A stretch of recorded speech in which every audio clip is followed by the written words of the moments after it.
أعوذ بالله من الشيطان الرجيم. بسم الله الرحمن الرحيم. لقد سمع الله قول الذين قالوا إن الله فقير ونحن أغنياء سنكتب ما قالوا وقتلهم الأنبياء بغير حق ونقول ذوقوا عذاب الحريق ذلك بما قدمت أيديكم وأن الله ليس بظلام للعبيد. الذين قالوا إن الله عهد إلينا ألا نؤمن لرسول حتى يأتينا بقربان تأكله النار قل قد جاءكم رسل من قبلي بالبينات وبالذي قلتم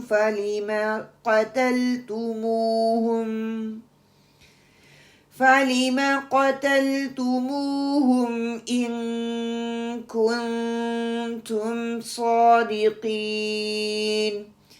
فإن كذبوك فقد كذب رسل من قبلك جاءوا بالبينات والزبر والكتاب المنير.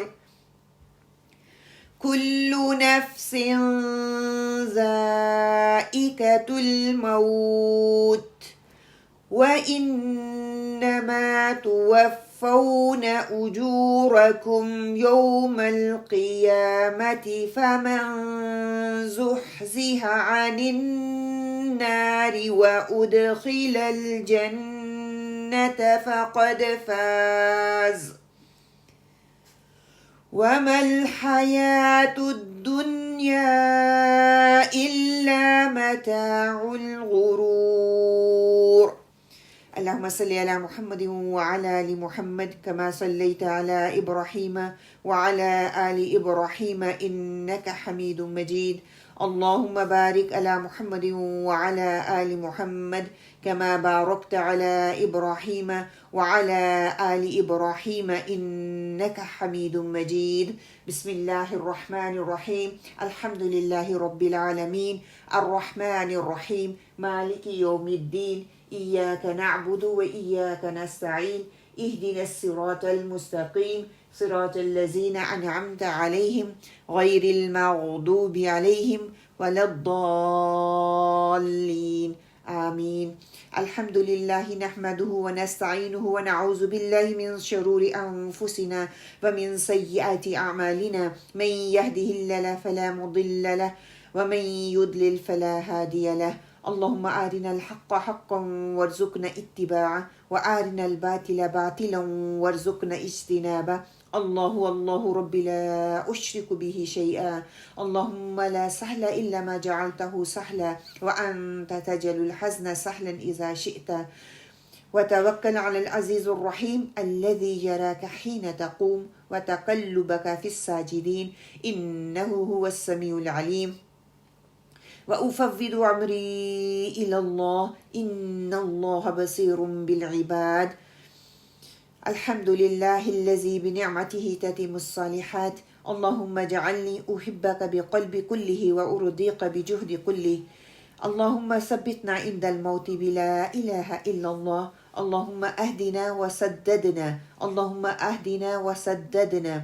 اللهم اغفر لي واهدني وارزقني وعافني أعوذ بالله من ضيق المقام يوم القيامة رب اشرح لي صدري ويسر لي أمري واحلل عقدة من لساني يفقه قولي ربي زدني علما ربي زدني علما ربي زدني علما اللهم فقهنا في الدين اللهم فقهنا في الدين اللهم فقهنا في الدين اللهم إني أسألك علما نافعا وعملا متقبلا ورزقا طيبا. اعوذ باللہ من الشیطان الرجیم بسم اللہ الرحمن الرحیم۔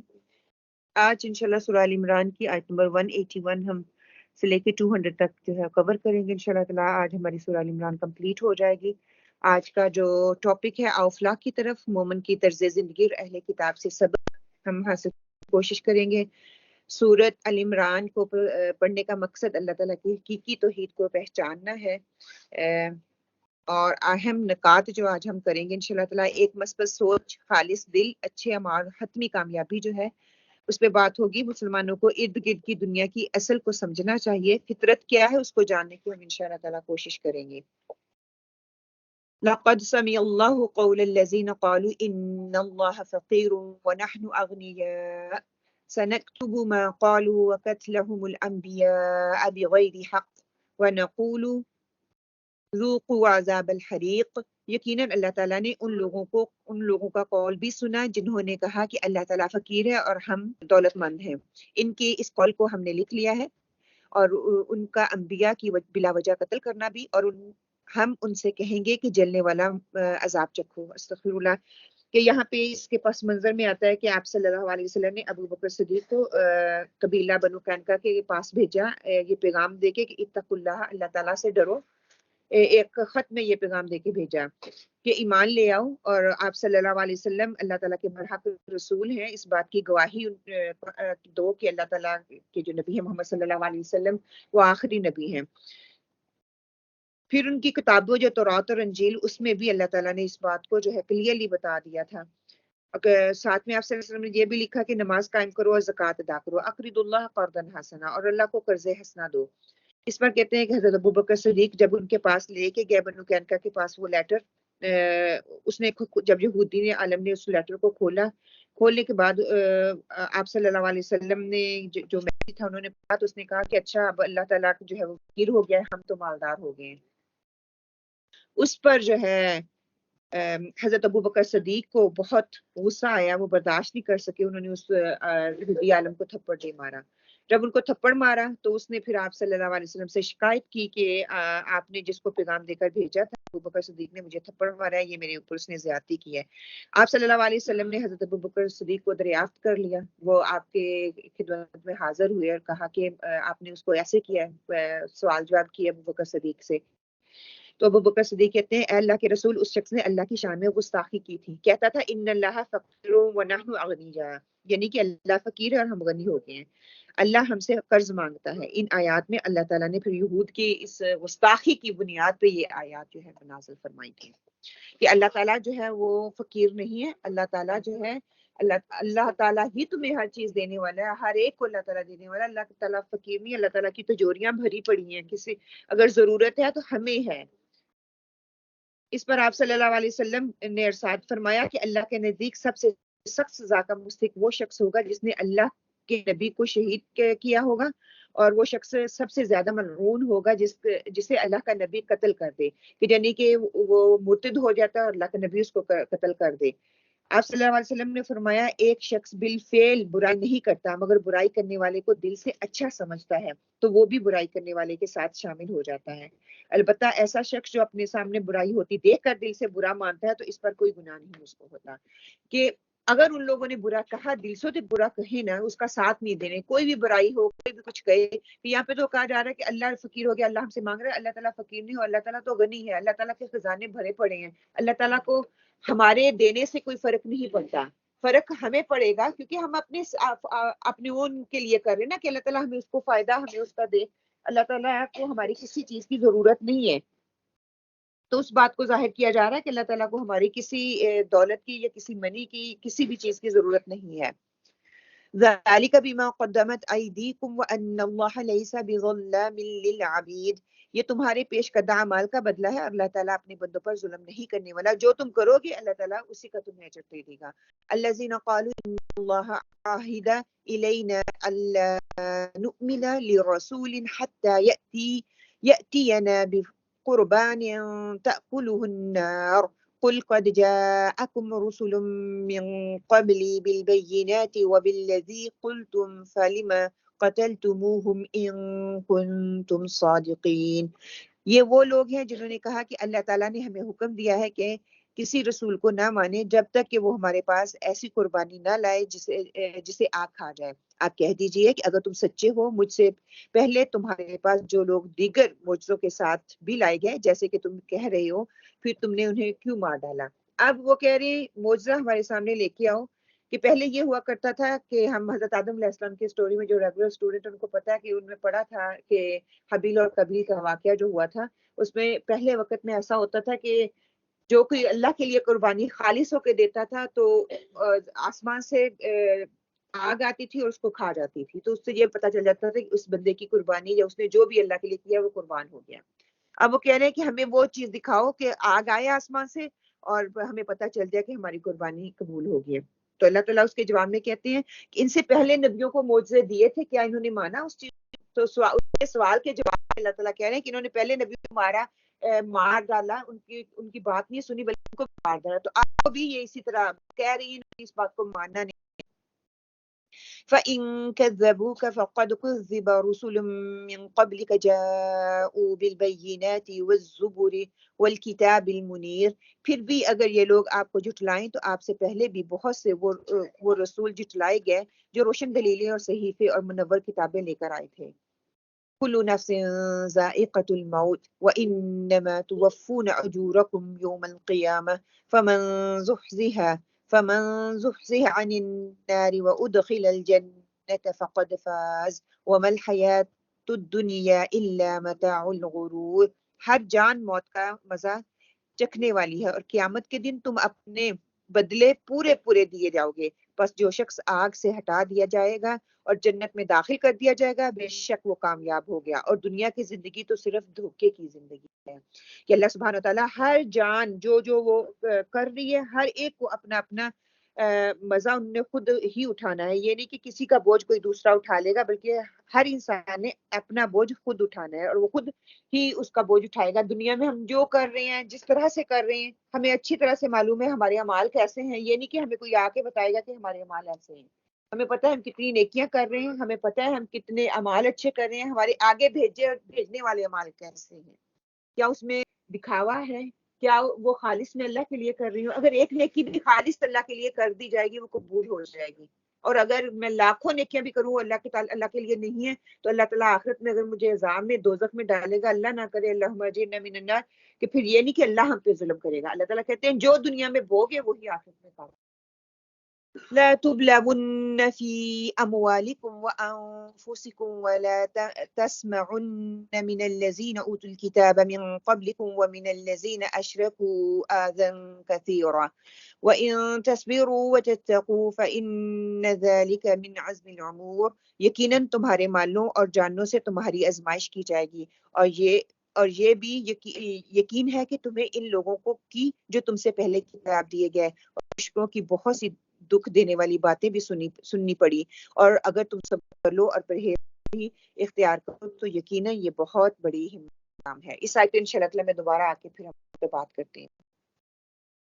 وَإِذَا أَخَذَ اللَّهُ مِيثَاقَ الَّذِينَ أُوتُوا الْكِتَابَ لَتُبَيِّنُنَّهُ لِلنَّاسِ وَلَا تَكْتُمُونَهُ فَنَبَذُوهُ وَرَاءَ ظُهُورِهِمْ وَاشْتَرَوْا بِهِ ثَمَنًا قَلِيلًا فَبِئْسَ مَا يَشْتَرُونَ. اور اللہ تعالیٰ نے جب اہل کتاب سے عہد لیا کہ تم اسے سب لوگوں سے ضرور بیان کرو گے اور اسے چھپاؤ گے نہیں تو پھر بھی ان لوگوں نے عہد کو اپنی پیٹھ پیچھے ڈال دیا اور بہت کم قیمت پر بیچ ڈالا. ان کا یہ بیپار بہت برا تھا. لَتَحْسَبَنَّ الَّذِينَ يَفْرَحُونَ بِمَا آتَوْا وَيُحِبُّونَ أَن يُحْمَدُوا بِمَا لَمْ يَفْعَلُوا فَلَا تَحْسَبَنَّهُمْ بِمَفَازَةٍ مِّنَ الْعَذَابِ وَلَهُمْ عَذَابٌ أَلِيمٌ. اور وہ لوگ جو اپنی کرتوتوں پر خوش ہیں اور چاہتے ہیں کہ جو انہوں نے کیا اس پر بھی ان کی تعریفیں کی جائیں، آپ انہیں عذاب سے چھٹکارے میں نہ سمجھیے، ان کے لیے تو دردناک عذاب ہے۔ اب یہاں پہ اللہ تعالیٰ کہتے ہیں انہوں نے وہ کام کیے ہی نہیں جن کے لیے وہ کہہ رہے ہیں کہ لوگ ہماری تعریف کریں۔ ہم اپنے آپ کو بھی دیکھ لیں، جب ہم کوئی اس طرح کا کام کرتے ہیں ہمارے دل میں کہیں نہ کہیں ایک کسک ہو رہی ہوتی ہے کہ ہم نے کوئی اچھا کام کیا، لوگ ہماری تعریف کریں۔ یا اب ان کی بات کی جائے کہ وہ کام وہ کرتے بھی نہیں ہیں۔ ہمیں بھی کئی دفعہ ایسے ہوتے ہیں نا کہ کمپٹیشن ہمارے اندر آ جاتا ہے، میں کام کرتی نہیں ہوں لیکن میرے کہیں نہ کہیں میرے دل میں وہ طلب ہوتی ہے کہ دوسرے میری تعریف کریں، میں نے کیا بھی نہیں ہے، میں اس کو گرانٹ لیتی ہوں نا کہ کوئی کوکنگ وغیرہ بھی کر لی، اگر میں نے تھوڑی سی ہیلپ بھی کی ہے کسی اور کا کام زیادہ، میں کہتی ہوں میں نے بھی تو ساتھ کروایا ہی تھا نا، کہ میری بھی اتنی ہاں کرنی چاہیے۔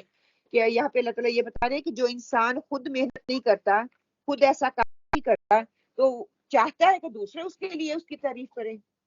یہ ممکن نہیں ہے کہ جو کام جس کا کیا جائے گا اسی کی تعریف ہوگی۔ اور پھر یہ کہ تعریف ایک ایسی چیز ہے جو کہ اچھی چیز نہیں ہے، انسان کو تکبر اس کے اندر پیدا کر دیتی ہے، اس کے اندر عجب پیدا کر دیتی ہے، تو اس چیز سے سختی سے منع کیا گیا ہے۔ جس انسان کے اندر اس طرح کی خواہش ہوگی وہ عذاب جو ہے اس کو ہو گا، یہ ہو ہی نہیں سکتا، وہ عذاب سے بچ جائے گا۔ استغفر اللہ۔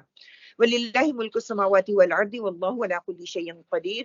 آسمانوں اور زمین کی بادشاہی اللہ ہی کے لیے، اور اللہ تعالیٰ ہر چیز پر قدرت رکھنے والا ہے۔ اب ان کو بتایا جا رہا ہے کہ زمین اور آسمان کی جتنی بھی بادشاہی ہے ساری کی ساری اللہ سبحانہ وتعالیٰ کی ہے، اور اللہ سبحانہ وتعالیٰ ہی بہتر جانتا ہے کہ کس کو کتنا دینا ہے، کس کے دل میں کیا چیز چل رہی ہے، کس کو کتنا اجر ملنا چاہیے، کس نے کون سا عمل کس بنیاد پر کیا ہے۔ اللہ سبحانہ وتعالیٰ ہمیں ان لوگوں میں شامل کرے کہ جن کے اعمال خالصتاً اللہ سبحانہ وتعالیٰ کے لیے ہیں، اور اللہ سبحانہ وتعالیٰ ہی کے لیے اللہ اس کو قبول کرے۔ اس رکوع میں جو ہم نے سیکھا کہ اللہ تعالیٰ منہ سے نکلی ہوئی ہر بات سن رہا ہے، وہ لکھی جا رہی ہے، وہ ہم منہ سے نکال رہے ہیں، اس کو فرشتے درج کر رہے ہیں، اور قیامت والے دن وہ ہمارے سامنے رکھ دی جائے گی کہ اپنا جائزہ خود لو۔ ہم دنیا میں لیتے ہیں نا کہ یہ کیا، ہم حساب کتاب بڑا کرتے ہیں، تو قیامت والے دن بھی اللہ تعالیٰ اسی طرح ہمارے سامنے چیز کو رکھیں گے، جو ہم کر رہے ہیں، ہماری ہر حرکت، ہماری ہر سوچ، ہر چیز کو ہمارے سامنے لا کے رکھ دیا جائے گا۔ فوز عظیم کے دوزخ سے بچنا اور جنت کا راستہ اختیار کرنا، کہ کس طرح سے دوزخ سے ہم بچ سکتے ہیں، کس طرح ہم جنت میں داخل ہو سکتے ہیں۔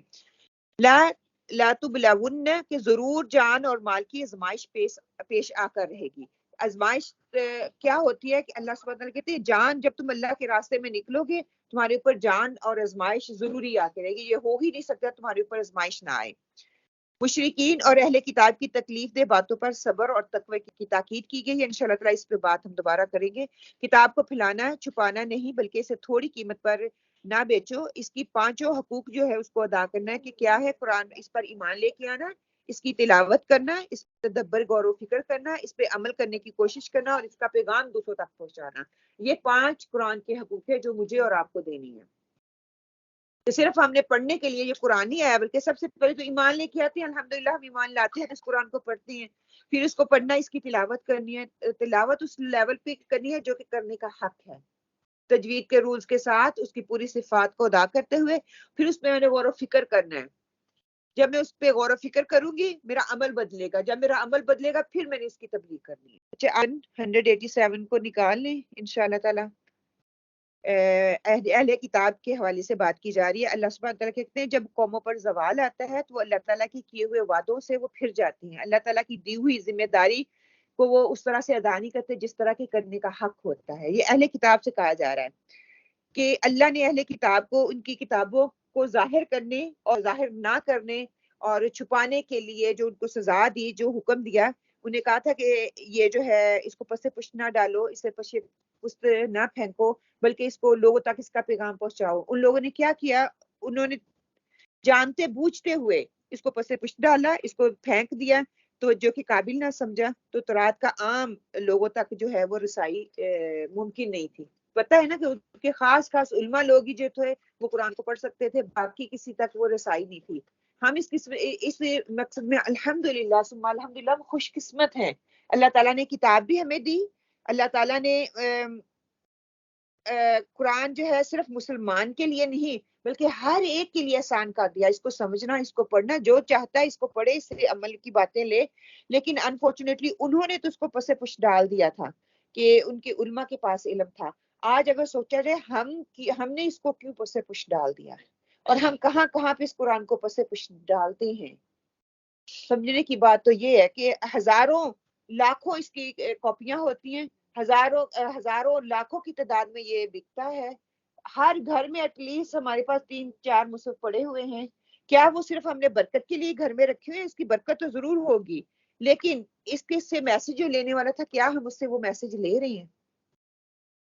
اگر ہم آج اس سے میسج لے رہے ہوتے تو کیا پھر ہم آج اسی طرح گمراہی میں پڑے ہوئے ہوتے؟ اہل کتاب نے ان کی کتاب تو عام نہیں تھی، آج ہماری کتاب تو عام ہے نا. ہم اس سے میسج لے سکتے ہیں، ہم اپنی ذمہ داری کو پہچان سکتے ہیں. انہوں نے اپنی ذمہ داری کو نہیں لیا، انہوں نے اپنی ذمہ داری کو نہیں لیا تو پھر کیا ہوا؟ ان سے ذمہ داری لے لی گئی. لے کے کس کو دی گئی؟ آپ صلی اللہ علیہ وسلم کی امت کو، مجھے اور آپ کو دی گئی. اگر ہم بھی اس کتاب کو اسی طرح پس پش ڈالیں گے، اس کو صرف چند رسومات کے لیے رکھ لیں گے، اس کو صرف اجر کے لیے پڑھیں گے، تو اس پہ کوئی تدبر نہیں کریں گے، اس کو عمل میں لانے کی کوشش نہیں کریں گے، اس کا پیغام دوسروں تک نہیں پہنچائیں گے، تو کیا ہم اہل کتاب سے مختلف ہیں؟ اور ان کو وہی سنائی جا رہی ہے کہ ان کے جو ہے انہوں نے پیٹ کے پیچھے اس کو کر لیا، تو اس کا ضرور یہ بہت برا یہ کاروبار کر رہے ہیں، بہت برا بیپار کر رہے ہیں، اس میں ان کو کوئی فائدہ نہیں ہونے والا. تو یہ بیپار ہم بھی کر رہے ہیں. پھر آپ صلی اللہ علیہ وسلم کی حدیث کا مفہوم ہے، ابو ہریرہ سے وہ روایت کرتے ہیں کہ آپ صلی اللہ علیہ وسلم نے فرمایا، جس علم دین سے کوئی مسئلہ پوچھا گیا اور جان بوجھ کر اس کو نہ بتایا، تو قیامت کے دن وہ شخص اس آگ کی لگام میں دے دیا جائے گا، کہ آگ ہوگی اور آگ کی اس کو لگام اس کے منہ میں ڈالی جائے گی. اور پھر وہ جو تھے وہ اس پہ غلط فتوے دیتے تھے، اس کے لیے تھوڑی قیمت لیتے تھے، اور اپنے من پسند فتوے بھی بیچ میں سے جو چیز مجھے پسند ہے پیسے دو اور ویسا فتوا لے لو. کیا آج ہمارے اندر یہ چیز ہوتی ہے؟ ہم بھی تو یہی کرتے ہیں نا، جس سے اپنی من پسند کا فتوا لگوانا ہے کہ مجھے میرا یہ دل کر رہا ہے، اس کا منہ بھر دو، اس سے فتوا لے لو. تو پھر ہم ان سے کم نہیں ہیں. عبد المحسن عباس کہتے ہیں کہ 88 سال کی تھے، مدینہ منورہ میں عوام کو نہیں بلکہ علماء کو حدیث پڑھائی انہوں نے 88 سال تک. کہتے ہیں ان سے سوال کی، میری بیوی جو ہے 5 ماہ کی وہ پریگننٹ ہے، حاملہ ہے، جسمانی کمزوری کی وجہ سے وہ بچے کو کنسیو نہیں کر سکتی، تو اس کو ابورشن کروانے کے لیے اجازت چاہیے. کہتے ہیں انہوں نے اس کے جواب میں کہا لا ادری، کہ میں نہیں جانتا. یہ اس بندے نے جو کہ علماء کو 88 سال 88 ایئر ہو گئے ہیں وہ تعلیم دے رہا ہے. ایک معمولی سا کوشچن ہے جو اس نے بندے نے پوچھا کہ میری بیوی پریگننٹ ہے، جسمانی قوت کی وجہ سے ڈاکٹر نے اس کو کہا ہے کہ یہ بچے گا یا بچہ بچے گا، تو ہم بچے کو گرانا چاہ رہے ہیں، تو کیا کریں؟ تو کہتا لا ادری، میں نہیں جانتا. اچھا، وہ بڑی حیرت میں کہ اتنے سالوں سے تعلیم دے رہا ہے تو اس کو پتہ نہیں ہے. پھر کہتے دوسرے دن آیا تو دوسرے دن وہی کوشچن ڈفرینٹ سامنے رکھا، انہوں نے پھر یہی جواب دیا لا ادری. تیسرے دن آیا، پھر ڈفرینٹ طریقے سے پوچھا، انہوں نے کہا لا ادری. ارد گرد والے بھی سارے حیران تھے کہ شیخ اس کا جواب کیوں نہیں دے رہا، کہ کیوں کہہ رہا کہ لا ادری. بڑے تعجب میں آ کے اس نے کہا کہ پلیز مجھے نا تھوڑا میں تشویش ہو رہی ہے کہ آپ کیوں نہیں جواب میرا دے رہے ہیں، کہ آپ وجہ کیا ہے. اب وہ آدمی کہتا ہے کہ بڑا عجیب اس کا رویہ ہو گیا، اور اس نے آخر پوچھ لیا کہ شیخ فرمانے لگے اس کا بوجھ میں قیامت کے دن نہیں اٹھا سکتا. اگر میں کہوں گا کہ بچے کو ڈیلیور کرواؤ تو آپ کی بیوی فوت ہو جائے گی، اور اس کا میں جو ہے بوجھ قیامت والے دن نہیں اٹھا سکوں گا. اور اگر میں کہتا ہے کہ بچے کو بوش کروا لو اور بیوی کو بچا لو تو بچے کا قتل میرے اوپر آ جاتا ہے، تو میں اس لیے میں نہیں جانتا اپنے میں. ہاں، کہ وہ اس نے فتوا دے دیا، فتوا دے دیتا تو بوجھ اس کے اوپر آنا تھا نا. آج ہم دیکھ لیں، اگر ہم سے کوئی بات پوچھتا ہے، ہمیں تھوڑی سی کچھ پتا چل جاتا ہے، تو ہم پھر اس طرح سے کس طرح کرتے. پہلے تو ہمارا علم احتیاطی نہیں ہے، دھڑا دھڑ میسج آ رہے ہیں، دھڑا دھڑ ہم آگے بھیجتے جا رہے ہیں. خاص طور پہ اسپیشلی حدیث اور قرآن کا علم، جس نے 88 سال تک تعلیم دیا، وہ ابھی بھی اپنی زبان نہیں کھو رہا کہ میں اس کو فتوا دے دوں تو ہم فوراً سے کہتے ہیں ایسے نہیں، ایسے نہیں، ایسے یہ حدیث فلاں حدیث ہوتی بھی نہیں، اس کو حدیث بنا کے ہم پیش کر دیتے ہیں. قرآن کے الفاظ ہوتے بھی نہیں، ہم قرآن کے الفاظ کہہ کے اس کو پیش کر دیتے ہیں. تو کتنی احتیاط کی ضرورت ہے نا، کہ ہم صرف علم سیکھنے والے رہیں. اللہ تعالیٰ کو علم سیکھنے والے بہت پسند ہیں. اللہ تعالیٰ عالم فاضل کرخانہ یا میں ڈگریوں والے ہیں یا ہم بہت پڑھ چکے ہیں، ہمیں وہ نہیں، بلکہ ایک استاد اور ایک شاگرد کا رشتہ جو ہوتا ہے اسی میں اللہ تعالیٰ ہمیں رکھے، اور خاص طور پر حدیث اور قرآن کا علم جب ہم دیتے ہیں تو اس کے لیے بہترین الفاظ اور بڑی احتیاط کے ساتھ اس کا چناؤ کیا جائے، جو بات قرآن اور حدیث سے اسی کو اس کے ساتھ منسوب کر کے دوسروں تک بتایا جائے، اور جب کسی کو کوئی فتویٰ دینے لگے تو ویری کانشیس وہ اس کی پوری تحقیق کر لیں، تو کسی کو کوئی بھی عمل بتانے ہو سکتا ہے اب آپ بتانے کے موڈ میں اور بندہ وہ لینے کے موڈ میں ہے، اور آپ تو بتا کے بھول جائیں کہ آپ کا کام تھا بتانا، آپ نے بتا دیا بھول گیا، لیکن وہ دوسرے کے عمل میں آ جاتی ہے چیز۔ ثابت بن قیس کہتے ہیں کہ اللہ کے نبی کے پاس آئے اور کہنے لگے مجھے تو اپنی ہلاکت کا بڑا اندیشہ ہے۔ آپ صلی اللہ علیہ وسلم نے فرمایا کیوں؟ فرمایا اللہ نے ایک تو یہ فرما دیا جو نہ کیا ہو اس پر تعریف کو پسند کریں، میرا حال تو یہ ہے کہ میں تعریف پسند کرتا ہوں، مجھے اچھا لگتا ہے لوگ میری تعریف کریں۔ ہم میں سے بہت سے ایسے ہوں گے جو ہم بھی چاہتے ہیں کہ ہماری تعریف کی جائے کسی بھی طریقے سے، کوئی کہتا ہے یہ بہت سلیقے مند ہے، کوئی کہتا ہے اس کو کھانا بڑا اچھا ہے، کوئی کہتا ہے اس کو پہننے کا بڑا اچھا طریقہ آتا ہے، کوئی کہتا ہے اس نے بچوں کی پرورش بڑے اچھے طریقے سے کی ہے، کوئی کہتا ہے اس نے گھر کو بڑے اچھے طریقے سے مطلب سنبھال کے رکھا ہوا ہے۔ ہر معاملہ ہمارے اندر اچھی خوبی ہے، ہم چاہتے ہیں دوسرے کو اپریشیٹ کریں، ایک فطری جذبہ انسان کے اندر ہوتا ہے۔ تو وہی میں نے سچ بولا کہ آپ صلی اللہ علیہ وسلم سے کہ میں آپ صلی اللہ تعالیٰ نے تو بولا جو تعریف کرنے کو پسند فرماتا ہے اس کی خیر نہیں ہے، تو میں تو یہ چیز پسند کرتا ہوں۔ اچھا کہتے ہیں کہ میں چاپلوسی یا تعریف جو بھی کہہ لیں ہم اس کو بھی پسند کرتا ہوں۔ دوسری یہ کہ تکبر سے اللہ نے روکا ہے، لیکن مجھے تو جمال پسند ہے، خوبصورتی مجھے پسند ہے، اچھا رہنا مجھے پسند ہے، خوشبو لگانا مجھے پسند ہے۔ تو کیا یہ تیسری بات انہوں نے جو کہی وہ کہتی ہیں کہ آپ صلی اللہ علیہ وسلم کی آواز سے بلند آواز نہیں کرو، پتہ ہے نا کہ حدیث کا مفہوم ہے، تو کہتے ہیں میری آواز تو نیچرلی اونچی ہے۔ تو اللہ کے نبی صلی اللہ علیہ وسلم نے فرمایا کیا تو اس بات سے خوش نہیں کہ تیری زندگی بہترین اور باخیر ہو، مطلب کہ زندگی بھی تیری اچھی ہو اور آخرت بھی تیری بخیر ہو، اور تیری موت شہادت کی موت ہو اور تو جنتی بن جائے۔ خوش ہو کر کہنے لگے کیوں نہیں اللہ کے رسول صلی اللہ علیہ وسلم۔ پھر یہی ہوا کہ انہوں نے آپ صلی اللہ علیہ وسلم کی بات کو مان لیا، اور جو ان کو جمال پسند تھا، ان کو تعریف کرانا پسند تھا، کہ ان کی موت جو ہے وہ شہادت پہ آئی۔ تو اس نے مجھے پسند ہے کہ میرا دنیا میں بھی بہترین معاملہ ہو، میری آخرت بھی اچھی ہو، اور موت جو ہے وہ شہید کی ہو، اور ساری زندگی پھر انہوں نے ایسے ہی گزار دی۔ ایسے تھے وہ صحابہ، انہوں نے دیکھو کہنا ہوتا تو اپنے دل کے اندر چھپا سکتے تھے، انہوں نے جو چیز ان کے دل کے اندر تھی سچ بولا، جھوٹ نہیں بولا کہ میں تعریف کو پسند کرتا ہوں پھر میری تو خیر نہیں ہے، سچ بولا تو اس کا پھر اجر بھی پا لیا نا، اس کا جواب بھی پا لیا۔ پھر آپ صلی اللہ علیہ وسلم نے کس طرح سے ان کی کہا کہ اچھا تمہیں ایسی چیز نا، مطلب اس کو موٹیویشن دلوائی کہ جو چیز تمہیں دنیا اور آخرت میں دونوں میں تمہارے لیے خیر کا باعث ہو تم وہ کر لو، تمہیں جو چیزیں پسند ہیں اس کو اللہ کے لیے چھوڑ دو، اللہ تعالیٰ تمہیں ان کے بدلے میں اچھی چیز دے رہا ہے۔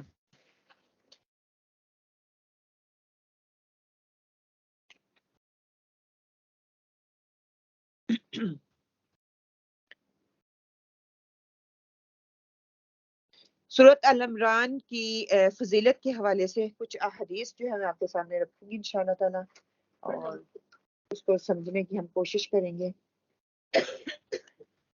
امام نبوی رحمہ اللہ علیہ فرماتے ہیں، اپنی شرح مسلم میں لکھتے ہیں کہ سورہ البقرہ اور سورہ ال عمران کو ان کے نور اور ہدایت اور اجر عظیم کی بنا پر زہراوین یعنی کہ دو روشنی اور نور والی صورتیں کہا گیا ہے۔ اللہ نے ان لمبی صورتوں میں بہت سے حقائق، معارف اور بنیادی اصول اور مسائل جو ہے وہ بیان فرما دے۔ سورۃ بقرہ اور سورہ ال عمران جو ہے جوڑے کی شکل میں، قرآن میں جتنی بھی صورتیں ہیں وہ جوڑے جوڑے کی شکل میں ہیں، بہت سی صورتیں ایسے جو جوڑے جوڑے کی شکل میں ہیں۔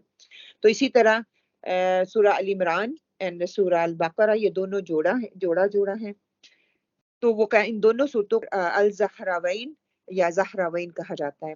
حضرت عثمان بن عفان رضی اللہ تعالیٰ سے روایت ہے کہ انہوں نے فرمایا کہ جس شخص نے آل عمران کی آخری آیات یعنی کہ ان فی خلق السماوات والارض سے لے کے آخر تک جو ہے رات کے شروع ہونے یا آخر میں پڑھی میں تلاوت کی تو اس کے لیے رات کے قیام کا ثواب لکھ دیا جاتا ہے۔ سبحان اللہ، یہ 10 آیات ہیں۔ الحمدللہ ہمارا جو پچھلا بیچ ہے انہوں نے اللہ کے فضل سے الحمدللہ یہ آیتیں یاد کی ہوئی ہیں۔ سورہ عمران کی آخری جو رکو ہے نا وہ امام مسلم رحمۃ اللہ علیہ فرماتے ہیں کہ امام بحلی سے روایت کرتے ہوئے کہتے ہیں کہ آپ صلی اللہ علیہ وسلم کو یہ فرماتے سنا کہ قرآن مجید پڑھا کرو، کیونکہ قیامت کے دن قرآن کریم اپنے پڑھنے والوں کا سفارشی بن کر آئے گا۔ زہراوین 2 روشنی اور انوار والی صورتیں سورۃ البقرہ اور سورۃ آل عمران پڑھا کرو، اس لیے کہ یہ دونوں قیامت کے دن اپنے پڑھنے والوں کے لیے 2 بادل یا 2 پرندوں کے غول بن کر اپنے پڑھنے والوں کی طرف حجت بن کر آئیں گے۔ سورہ البقرہ پڑھا کرو اس لیے کہ اس کا برکت اور اسے نہ پڑھنا حسرت اور جادوگر جو جادو کرنے والے اس نے پڑھ نہیں سکے، جادو اس پہ اثر نہیں ہوتا۔ جو سورہ البقرہ پڑھتا ہے اور سورہ ال عمران پڑھتا ہے، اور سورہ ال عمران کی جو آخری آیت ہے اس کے حوالے سے آتا ہے کہ آپ صلی اللہ علیہ وسلم نے فرمایا، سورہ البقرہ اور سورہ ال عمران کی بڑی فضیلت بیان فرماتے ہوئے کہا کہ قیامت کے دن یہ دونوں صورتیں خیموں کی شکل میں آئیں گی، ان کے درمیان چمک ہوگی اور وہ اپنے پڑھنے والوں، عمل کرنے والوں اور ایمان رکھنے والوں پر سایہ فگن ہوں گی اور بندے کے حق میں وہ سفارش کریں گی۔ یہ آخری 10 آیات۔ آپ صلی اللہ علیہ وسلم کہتے ہیں کہ آپ صلی اللہ علیہ وسلم کا معمول ہوتا تھا، آپ رات کو اس کو صبح جب تہجد کے وقت اٹھتے تھے تو بغیر وضو کے ان آیات کو پڑھتے تھے، اور پڑھنے کے بعد تھوڑی دیر بیٹھتے تھے تو پھر وہ وضو کے لیے جاتے تھے۔ آج کی سائنس بھی یہ کہتی ہے جب بندہ فٹافٹ اٹھتا ہے تو اس کے ہارٹ پہ وزن آتا ہے، اس کو پریشر آتا ہے تو اس کو ہارٹ اٹیک ہونے کے زیادہ چانسز ہیں۔ جب اٹھ کے تھوڑی دیر بیٹھے، تھوڑا ریلیکس ہو تو پھر اٹھے۔ تو آپ صلی اللہ علیہ وسلم نے جو پھر دوسری بات یہ بھی نکلتی ہے کہ جب آپ لوگ کہتے ہیں نا کہ قرآن کو بغیر وضو کے نہیں پڑھنا چاہیے، آپ صلی اللہ علیہ وسلم قرآن ہی کا حصہ ہے نا جو بغیر وضو کے پڑھ رہے ہیں۔ جب آپ کو حفظ ہو اس کے لیے وضو ضروری نہیں ہے، یہ ایٹیکیٹ میں آ جاتا ہے۔ جب آپ قرآن پڑھنے لگتے ہیں تو قرآن کو وضو کے ساتھ کب قبلہ رخ ہو کے مطلب صاف ستھری جگہ پہ بیٹھ کے پڑھیں، یہ اس کے لیے اس کی ایٹیکیٹ میں آ جاتا ہے۔ یہ فرض اور واجب والا کوئی قصہ نہیں ہے کہ احترام میں آ جاتا ہے، بالکل یہ احترام میں آتا ہے کہ ہم اللہ کی کتاب کھولنے لگے، ہم وضو کر کے بیٹھیں۔ یہ نہیں کہ اگر میرا وضو نہیں ہے تو میں اس کو جو ہے پڑھ نہیں سکتی، آپ پڑھ سکتے ہیں اس کو پھر بھی۔ کئی لوگ کہتے ہیں کہ سر پہ دوپٹہ نہیں ہے تو تب بھی ہم قرآن نہیں پڑھ سکتے، یہ بھی بات غلط ہے۔ ہاں وہ احترام کے خلاف ہے کہ اللہ کی کتاب کو کلام کو ہم پڑھ رہے ہیں، لیکن اگر آپ کے سر پہ دوپٹہ نہیں ہے تو تب بھی آپ کر سکتے ہیں۔ ذکر و اذکار بھی آپ بغیر دوپٹے کے کر سکتے ہیں۔ یہ شیطانی عمل ہے جو ہمیں شیطان کہتا ہے کہ اچھا سر پہ دوپٹہ نہ ہوگا، جیسے اذان ہوتی ہے، ہمیں سکھایا یہ گیا نا اذان ہوتی ہے فوراً سے سر پہ دوپٹہ رکھ لو۔ ویسے بھی شخص سارا پورے گاؤں میں، پورے محلے میں، میں پورے شہر میں بغیر دوپٹے کے پھر رہی ہوں۔ جس چیز سے روکا گیا وہ میں کر رہی ہوں، جس کا حکم نہیں دیا اس کو میں نے ایک ریچول بنا لیا۔ ٹھیک ہے، احترام آیا ہے، اللہ تعالیٰ کا ذکر ہو رہا ہے، آپ دوپٹہ سر پہ رکھ لیں، لیکن وہ فرض اور واجب نہیں ہے، ثواب اور گناہ نہیں ہے۔ وہ یہ چھوٹی چھوٹی چیزیں جیسے وضو کرتے وقت سر پہ سکارف رکھنا ہے، رکھے بغیر آپ کا وضو ہو جاتا ہے۔ سر پہ سکارف نہیں ہے تب بھی آپ کا وضو ہے۔ اس کی جو شرائط ہیں کہ ہوا خارج نہ ہو، آپ باتھ روم میں نہیں گئے، یہ جو شرائط اس پہ نہیں پوری اتری تو آپ کا وضو ہے، جو مرضی آپ کریں، ضروری نہیں کہ آپ کے سر پہ دوپٹہ ہی ہو تو پھر ہے۔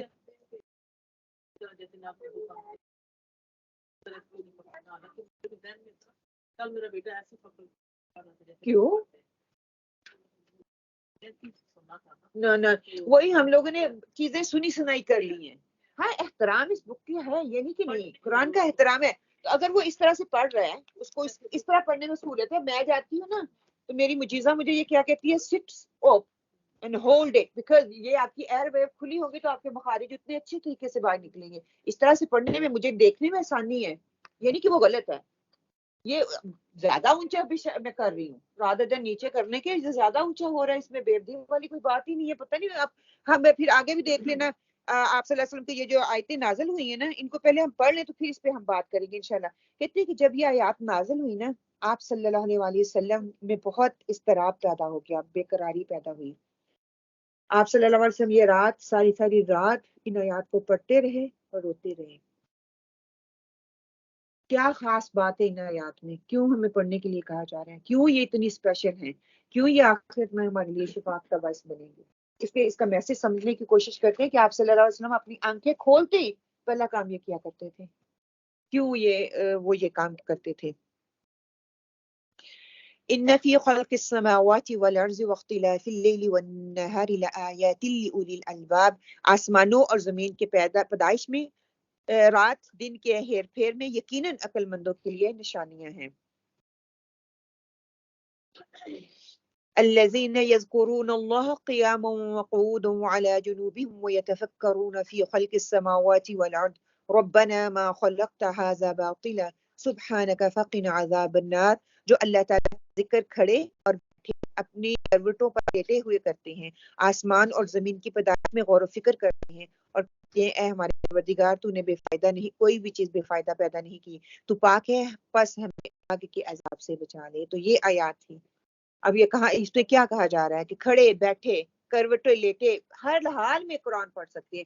کئی بہنیں پوچھتی ہیں کیا ہم لیٹ کے قرآن پڑھ سکتے ہیں؟ کوئی حرج نہیں ہے. ہم سورہ ملک کو سننا چاہتے ہیں، لیٹ کے سن سکتے ہیں، سن سکتے ہیں، اس میں کوئی حرج نہیں ہے. اس میں کوئی بے ادبی والا کام نہیں ہے کہ آپ قرآن کی بے ادبی کر رہے ہیں. نہیں، اگر آپ صلی اللہ قرآن کے الفاظ کہہ رہے ہیں کہ آپ صلی اللہ علیہ وسلم یہ قرآن جو ہے وہ ذکر ہے، ذکر آپ اٹھتے بیٹھتے لیٹتے ہر حال میں کر سکتے ہیں.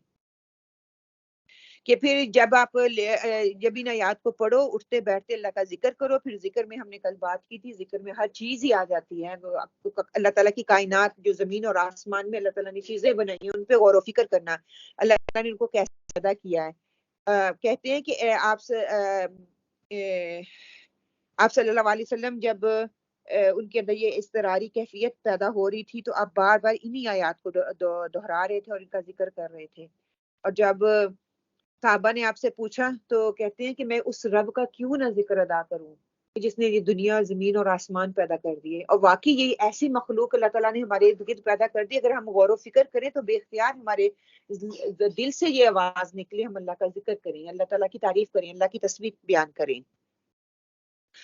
یہ آخری آیات جو ہے نا 10 کی 10 آیات ساری کی ساری دعائیں ہیں. آج کے لیے کوئی خاص دعا نہیں میں نے چوز کی، یہ کافی دعائیں ہیں. اس میں سے جو آپ کو پسند ہو ایک ایک کر کے یا تو اس کو یاد کر لیں. ساری کی ساری روزے ہیں، اللہ تعالیٰ آسانی پیدا کرے. ایک ایک کر کے نہیں ہوتی، آپ اس کو ضرور دیکھ کے ضرور پڑھیں. دیکھ کے نہیں پڑھ سکتے اس کو سن کے صبح و شام اپنی عادت بنا لیں کہ اس کو میں نے ضرور پڑھنا ہے. ربنا انك من تدخل النار فقد اخزيته وما للظالمين من انصار. اے ہمارے پالنے والے تو جسے جہنم میں ڈالے یقیناً تو نے اسے رسوا کیا اور ظالموں کا مددگار کوئی نہیں ہے. ربنا اننا سمعنا مناديا ينادي للإيمان ان آمنوا بربكم فآمنا ربنا فاغفر لنا ذنوبنا وكفر عنا سيئاتنا وتوفنا مع الابرار. اے ہمارے رب ہم نے سنا کہ منادی کرنے والا بآواز بلند ایمان کی طرف بلا رہا ہے کہ وہ اپنے رب پر ایمان لاؤ. بس ہم ایمان لائے. یا الہی اب تو ہمارے گناہ معاف فرما اور ہماری برائیاں ہمیں دور کر دے اور ہماری موت نیکاروں کے ساتھ کر دے. ایک منادی کو سنا کہ وہ آواز دے رہا تھا. مختلف سکولر اس کے بارے میں مختلف آراء دیتے ہیں. کہتے ہیں ایک منادی تو آپ صلی اللہ علیہ وسلم ہے، ایک منادی جو ہے یہ قرآن ہے، ایک منادی جو ہر حال ہر دور کا جو عالم ہوگا جو دوسروں کو اس تبلیغ کی طرف بلائے گا، اللہ کے دین کی طرف بلائے گا، اس کو مخاطب کر کے کہا جا رہا ہے. انشاءاللہ ان ساری ڈیٹیل پہ میں ایک ہی دفعہ بات کروں گی. ربنا وآتنا ما وعدتنا على رسلك ولا تخزنا يوم القيامة انك لا تخلف الميعاد. اے ہمارے پالنے والے معبود ہمیں وہ دے جس کا وعدہ تو نے ہم سے اپنے رسولوں کے زبانی کیا اور ہمیں قیامت کے دن رسوا نہ کر، یقیناً وعدہ خلافی نہیں کرتا. بس ان کے رب نے ان کی دعا قبول فرما لی کہ تم میں سے کس کام کرنے والے کے کام کو خواہ وہ مرد ہو یا عورت ہو ہرگز ضائع نہیں کرتا. تم آپس میں ایک دوسرے کے ہم جنس ہو. اس لیے وہ لوگ جنہوں نے ہجرت کی اور اپنے گھروں سے نکال دیے گئے اور جنہیں میری راہ میں ایذا تکلیف یعنی کہ تکلیف دی گئی اور جنہوں نے جہاد کیا اور شہید کیے گئے، میں ضرور بضرور ان کی برائیوں کو ان سے دور کر دوں گا اور بالیقین انہیں جنتوں میں لے جاؤں گا جن کے نیچے نہریں بہ رہی. یہ ہے ثواب اللہ تعالیٰ کی طرف سے. اللہ تعالیٰ ہی بہترین اجر ہے، بہترین ثواب اللہ تعالیٰ کے پاس ہے. اب یہاں پہ ایک اور بات آ گئی کہ اللہ تعالیٰ سے دعا کر رہے ہیں کہ اللہ تعالیٰ ہماری دعاؤں کو قبول فرما لے. اللہ تعالیٰ کہتے ہیں مرد ہو یا عورت ہو اس میں کوئی تخصیص نہیں ہے. ہاں جو وراثت میں تھوڑا سا فرق رکھ دیا گیا جو ہے وہ قوام ہے، وہ کما کے لے کے آئے گا. یہ فرق جو اللہ نے رکھ دیا ہم اس بات کو مانتے ہیں. لیکن نیکیوں میں بھاگنا، نیکیوں میں دوڑنا، نیکی کے کام کرنا، اس میں مرد اور عورت دونوں کو برابر کا حصہ ہے. جس طرح ہم دنیا میں رہ رہے ہیں کہہ رہے ہیں کہ مرد کی تنخواہ زیادہ ہے، عورت کی کم ہے، عورت رائٹ پہ بات کی جاتی ہے. تو ہمارا تو دیکھیں آپ صلی اللہ علیہ وسلم آتے ہی عورت کو وہ مقام دے دیا جو عورت کا مقام نہیں تھا. اتنا عورت کو مقام دے دیا گیا.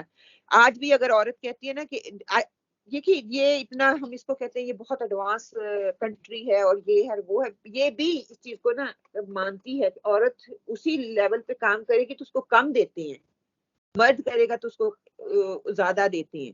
ٹھیک ہے، لیکن اللہ تعالیٰ کہتے ہیں جو میرے لیے محنت کرے گا، میرے لیے کوشش کرے گا، میرے لیے جہد کرے گا، اپنی زندگیوں کو لگا دے گا، کھپا دے گا اس کے لیے، تو میں اس کا اجر جو ہے وہ ضائع نہیں کروں گا، وہ مرد ہو یا وہ عورت ہو، کوئی بھی ہو. لا یغرنک تقلب الذین کفروا بالبلاد، تجھے کافروں کا شہروں میں چلنا پھرنا فریب نہ دے. اب یہ کہ کافر جو ہے ان کا اٹھنا بیٹھنا، ان کا سٹیٹس، ان کی جابیں، ان کا لیونگ سٹائل، ان کی پلاننگ، ان کی بلڈنگز، ان کے بڑے بڑے جو پلازے ہیں، جو بھی مطلب لگا لیں کہ ان کی جو خوشنما زندگی، ان کی خوشنما لائف جو ہے تمہیں دھوکے میں نہ ڈالے، کہ یہ دیکھ کے تم بھی کہیں وہی کام نہ کرنے لگ جاؤ جو یہ لوگ کر رہے ہیں. پھر آگے ساتھ ہی کہہ دیا متاع قلیل، کہ یہ جو ہے یہ بہت تھوڑا سا فائدہ ہے. ثم مأواہم جہنم وبئس المہاد، اس کے بعد ان کا ٹھکانہ تو جہنم ہے، وہ بری جگہ ہے. دنیا میں عیش کر لیں تھوڑی دیر کے لیے، لیکن آخرت کا ٹھکانہ جو ہے وہ جہنم ہے، اور ہمیشگی کا وہ ٹھکانہ ہے. اب ہم پہ چھوڑ دیا عقل کا استعمال کرتے ہوئے کون سے راستے کو اختیار کرنا ہے. یہ جہنم میں جانے والے راستے کے پیچھے بھاگ لگانی ہے، دوڑ لگانی ہے، اپنی صلاحیتوں کو وقف کرنا ہے، یا اس کے لیے کہ جو کہ ابدی ہمیشگی کے لیے تمہیں جنت میں ڈال دیا جائے گا، ہمیشگی کی دعا خوشی میں وہاں پہ ملے گی، ہر چیز ہمیشگی کی ہوگی، جو چاہو گے وہاں پہ ملے گا. دنیا میں رہتے ہوئے اپنی زندگی کو تھوڑا دیکھ سوچ کے جو ہے وہ گزارو. لیکن الذین اتقوا ربهم لهم جنات تجری من تحتها الانہار خالدین فیہا نزلا من عند اللہ وما عند اللہ خیر للابرار. لیکن جو لوگ اپنے رب سے ڈرتے رہے، ان کی جنتیں ہیں جن کے نیچے نہریں جاری ہیں، ان کو ہمیشہ رہیں گے. یہ مہمانی ہے اللہ کی طرف سے نیکوکاروں کے لیے، جو لوگ کچھ اللہ تعالیٰ کے پاس ہے وہ جو کچھ اللہ تعالیٰ کے پاس ہے وہ بہت ہی بہتر ہے. کہ اللہ تعالیٰ جو تمہیں کہہ رہا ہے اس کے پاس بہت زیادہ ہے. یہ دنیا کا مال دنیا میں رہ جائے گا تو اس کا کوئی فائدہ نہیں، اس سے بہت گنا جو ہے اللہ تعالیٰ آخرت میں تمہیں اس کا اجر دے گا. اس کے لیے کیا ہے کہ اللہ تعالیٰ نے اللہ سے ڈرنے والے، جو تقوی اختیار کرنے والے، ان لوگوں کے لیے اللہ تعالیٰ نے جنتیں تیار کر دی ہیں. اور جنتوں کے نیچے سے پھر نہریں، وہ ایک قسم کی نا کوئی ایسی چیز بتائی جا رہی ہے کہ انسان جو ہے موٹیویٹ ہو، کہ ہم بھی دیکھتے ہیں نا بہت خوبصورت گھر ہو، اس کے آگے سمندر ہو یا کوئی نہر چل رہی ہو، کتنا خوبصورت سینری ہے، بیوٹیفل ہے، کہ موٹیویشن دی جا رہی ہے کہ یہ دنیاوی زندگی تھوڑی سی ہے، سرسری سی ہے، کچھ گھنٹے ہیں، کچھ آورز ہیں، کچھ دن ہیں جو اب تم نے گزارنے ہیں، اور گزارنے کے بعد اپنی حقیقت میں واپس تم نے جانا ہے. اس کا جو دنیا میں رہتے ہوئے اس کو اگنور کرے گا اور دنیا کے لیے جیے گا تو وہ چند دن جی لے، اس کا انجام پھر کیا ہوگا. اور جو دنیا کو اگنور کرے گا اور آخرت کے لیے جیے گا، دنیا میں رہتے ہوئے قدم پھونک پھونک کے اٹھائے گا، اس کے لیے پھر آخرت میں جنتیں ہوں گی اور ہمیشگی ہوگی. اور یہ مہمانی ہے اللہ کی طرف سے کہ اللہ تعالیٰ وہاں پہ مہمان نوازی کریں گے. وَإِنَّ مِنْ أَهْلِ الْكِتَابِ لَمَن يُؤْمِنَ بِاللَّهِ وَمَا أُنزِلَ إِلَيْكُمْ وَمَا أُنزِلَ إِلَيْهِمْ خَاشِعِينَ لِلَّهِ لَا يَشْتَرُونَ بِآيَاتِ اللَّهِ ثَمَنًا قَلِيلًا أُولَئِكَ لَهُمْ أَجْرُهُمْ عِندَ رَبِّهِمْ إِنَّ اللَّهَ سَرِيعُ الْحِسَابِ.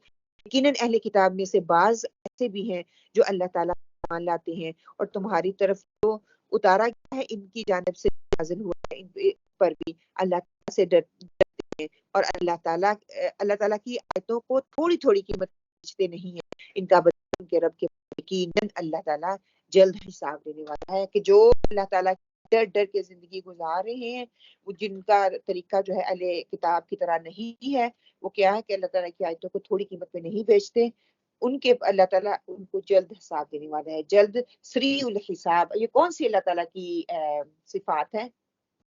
توحید جلالی، سریع الحساب، وہ حساب لینے والا ہے، ڈیفینیٹلی وہ حساب لے گا، وہ اس طرح چھوڑے گا نہیں. یا ایھا الذین آمنوا اصبروا وصابروا ورابطوا واتقوا اللہ لعلکم تفلحون. اے ایمان والو تم ثابت قدم رہو، ایک دوسرے کو تھامے رکھو اور جہاد کے لیے تیار رہو، اور اللہ تعالیٰ سے ڈرتے رہو تاکہ تم مراد کو پہنچ جاؤ. یہ چیز انشاءاللہ تعالیٰ ان آیات پہ ہم بات کرتے ہیں. پہلے دعائیں پڑھ لیں، تھوڑا آپ نفل ادا کر لیں، انشاءاللہ تعالیٰ پھر ہم جو ہے آگے اس کو کیری آن رکھیں گے. أعوذ بالله من الشيطان الرجيم.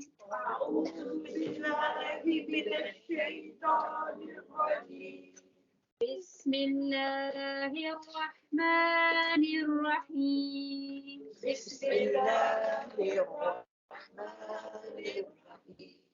لا إله إلا الله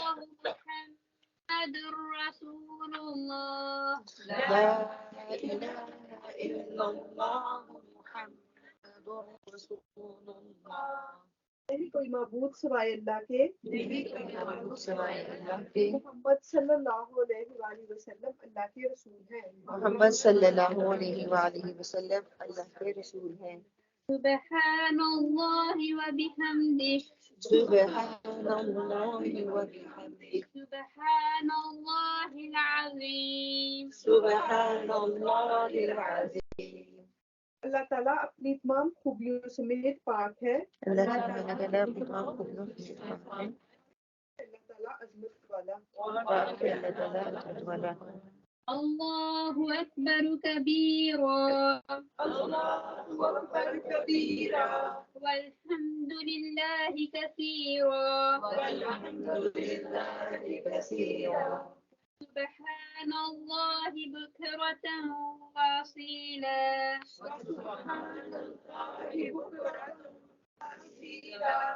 اللہ سب سے بڑا ہے. بہت زیادہ حمد و ستائش کا مستحق ہے. اور میں صبح و شام اللہ کی پاکیزگی بیان کرتی ہوں. يا حي يا قيوم. برحمتك أستغيث. اے زندہ اے تھامنے والے میں میں آپ کی رحمت کی امیدوار ہوں.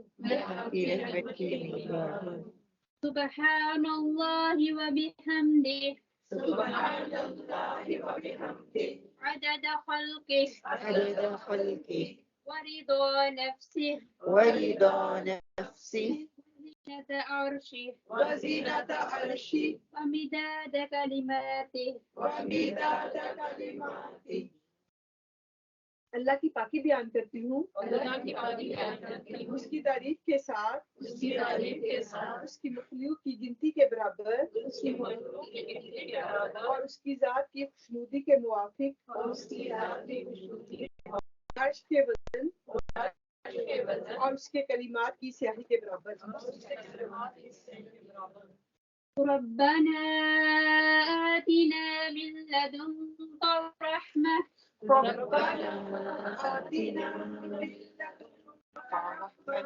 وهيئ لنا من أمرنا رشدا.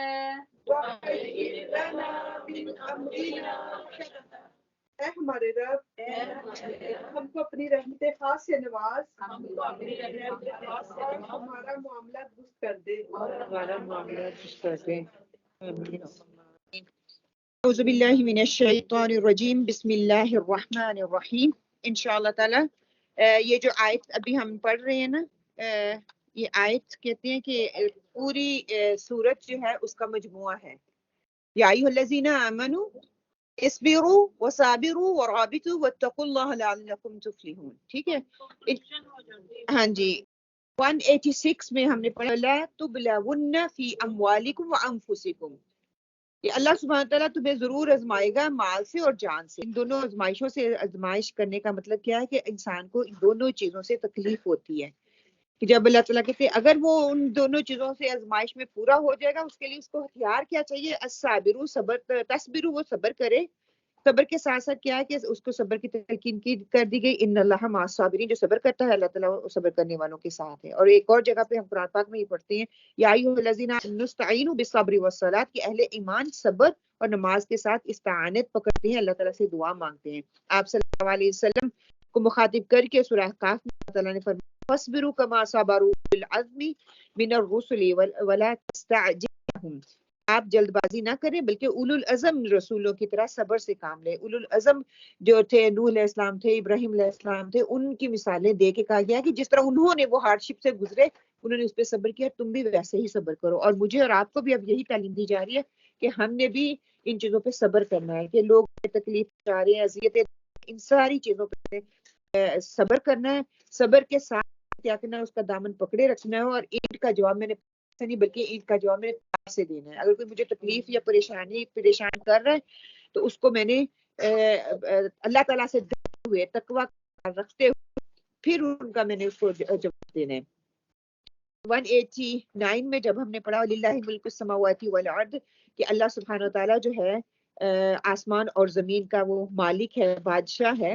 مسلم شریف میں ابو ہریرہ سے روایت کرتے ہیں، ایک کافی لمبی حدیث ہے، اس کا تھوڑا سا مفہوم آپ رکھوں گی، کہ قیامت کے دن اللہ تعالیٰ ایک شہید سے اس کے اعمال کے متعلق پوچھے گا، اسے دریافت کرے گا.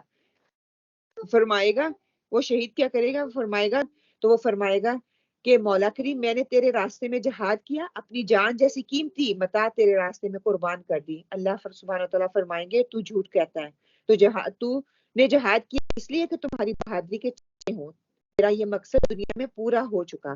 اس کے بعد وہ اندھے منہ جہنم میں پھینکا جائے گا. استغفر اللہ. اسی طرح عالم سے دریافت کیا جائے گا کہ میں نے جو دنیا میں علم کی دولت دی، تو نے کہاں صرف کیا؟ عرض کرے گا کہ میں نے دین کا علم حاصل کر کے دوسروں تک پہنچانے کا میں نے یہ کام کیا ہے. آپ کی کتاب قرآن پاک میں مشغول رہا. اللہ تعالیٰ فرمائے گا تو نے جھوٹ کہا، کہ ارادہ یہی تھا کہ بات کروں، اللہ کا پیغام دوسروں تک پہنچاؤں، تو کہا کہ تو نے جھوٹ کہا. تو قرآن اس لیے پڑھتا تھا کہ لوگ تجھے عالم و قاری کہیں، تیری تعریف کریں. تیرا یہ مقصد تھا تو وہ دنیا میں پورا ہو گیا، تیرا ٹھکانہ بھی جہنم. تو ایک شہید کو بھی جہنم میں پھینکا جائے گا، ایک عالم کو بھی جہنم میں پھینکا جائے گا. اسی طرح ایک تیسرے شخص جو ہے وہ سخی کا معاملہ اس کے سامنے پیش کیا جائے گا. وہ بھی کہے گا دنیا میں تیری عطا کردہ مال جو تو نے مجھے دیا تھا، تیری ہی میں دنیا میں خرچ کرتا رہا. نہیں، تو نے جھوٹ بولا. تو سخی کہلانے کے لیے مال صرف کرتا تھا، دوسروں سے واہ واہ کروانے کے لیے اپنا مال جو ہے وہ خرچ کرتا تھا. اب کیا ہے کہ تجھے دنیا میں وہ تیری واہ واہ ہوگی، ہے دنیا میں تجھے وہ مقام مل گیا، اب آخرت میں تیرا کوئی مقام نہیں، میرے پاس تیرا کوئی اجر نہیں ہے، اب تو بھی اوندے دوزخ میں جائے گا. یہ ایک عالم، اس کو بھی اوندے منہ میں پھینکا جائے گا اگر اس کا کام جو ہے وہ دکھاوے کے لیے تھا. استغفر اللہ استغفر اللہ. اللہ سبحانہ تعالیٰ ہماری نیتوں کو پاک صاف کر دے اپنے لیے. ایک دولت مند بھی اسی طرح جہنم میں پھینکا جائے گا، جو اپنی دولت اللہ کی راہ میں دیتا ہے لیکن دکھاوے کے لیے دیتا ہے. اور اللہ کے راستے میں شہید ہونے والا بھی اسی طرح جائے گا کہ اس کو دوزخ میں پھینکا جائے گا، اگر اس کی صرف یہی تھا دنیا میں رہتے ہوئے کہ لوگ میری تعریف کریں، لوگ میری دعا کریں، لوگ کہیں کہ بندہ جو ہے شہید ہو گیا یا بہت بہادر ہے، تو اس کے لحاظ سے وہ بھی دوزخ میں جائے. دنیا چاہیے، دنیا اس کو مل گئی. ٹھیک ہے. ان فی خلق السماوات والارض واختلاف اللیل والنہار لآیات لأولی الالباب. کہ الباب کون ہوتے ہیں؟ الباب اللہ سبحانہ وتعالیٰ کی کائنات پہ غور و فکر کرنے والے کو الباب کہا جاتا ہے. اوکے. الباب لب سے ہے، اور لب کہتے ہیں مغز کو. مغز جس کو ہم دماغ بولتے ہیں نا، اس کو لب کہتے ہیں. بھیجا کہ اپنی زبان میں کہہ لیں جس کو ہم کہتے ہیں، اس کو لب کہتے ہیں. یہ وہ حصہ ہوتا ہے جو غور و فکر میں مدد دیتا ہے. انسان جس کی وجہ سے سوچتا ہے، غور و فکر کرتا ہے، اس دل میں، اس کے دماغ میں سوالات آتے ہیں. دل میں جذبات ابھرتے ہیں، اور عقل اور دماغ کے اندر ہوتی ہے. جو دماغ ہوتا ہے اس سے غور و فکر آتی ہے، اس سے سوچ آتی ہے، اس سے کوسچنز ہوتے ہیں. جو دل ہوتا ہے اس میں جذبات ہوتے ہیں، احساسات ہوتے ہیں، وہ ابھرتے ہیں، فیلنگز جو دل سے آتی ہیں. اور عقل دماغ کے اندر ہوتی ہے. اللہ نے کہا نا میں نے انسان کو احسن تقویم پہ بنایا، عقل جو اس کو دے کے احسن تقویم پہ بنایا. تو کیا ہے، عقل جو ہوتی ہے وہ دماغ کے اندر ہوتی ہے، اور وہاں سے پھر جو ڈیسیژن بنتے ہیں دماغ اس کو لیتا ہے، اور پھر اس کے تھرو وہ جو ہے پورا سسٹم چلتا ہے. لب جیسے بچیوں کے نام بھی دیکھا ہوگا نا، لبیبہ انہوں نے رکھا ہوا ہوتا ہے. لبیبہ اس کا مطلب ہوتا ہے کہ سننا، یا عقل مند کو کہا جاتا ہے لبیبہ، کہ کسی بات پر پختگی سے جم جانا، کسی بات پر پختگی سے جم جانا، اس کے لیے لبیبہ لفظ جو لب استعمال ہوتا ہے. ہم عام طور پر مغز کہتے ہیں، گری ہوتی ہے نا، جیسے وہ گری یا بادام کی گری اس میں سے نکلتے ہیں، وہ مغز ہم اس کو بولتے ہیں، اس کو لب کہا جاتا ہے. اور سینے کا اگلا حصہ جہاں پہ ہم ہار پہنتے ہیں، اس کو بھی لب کہا جاتا ہے. اسی روٹ ورڈ سے وہ بھی نکلتا ہے کہ ایک روٹ ورڈ سے کتنے لفظ بن رہے ہیں. عقل کو لب کیوں کہتے ہیں؟ کیونکہ عقل کے اندر ساری چیزیں جمع ہو جاتی ہیں. عقل کے اندر ساری چیزیں جمع ہو جاتی ہیں، اس میں دل اور دماغ سارے جذبے وہاں سے جمع ہوتے ہیں.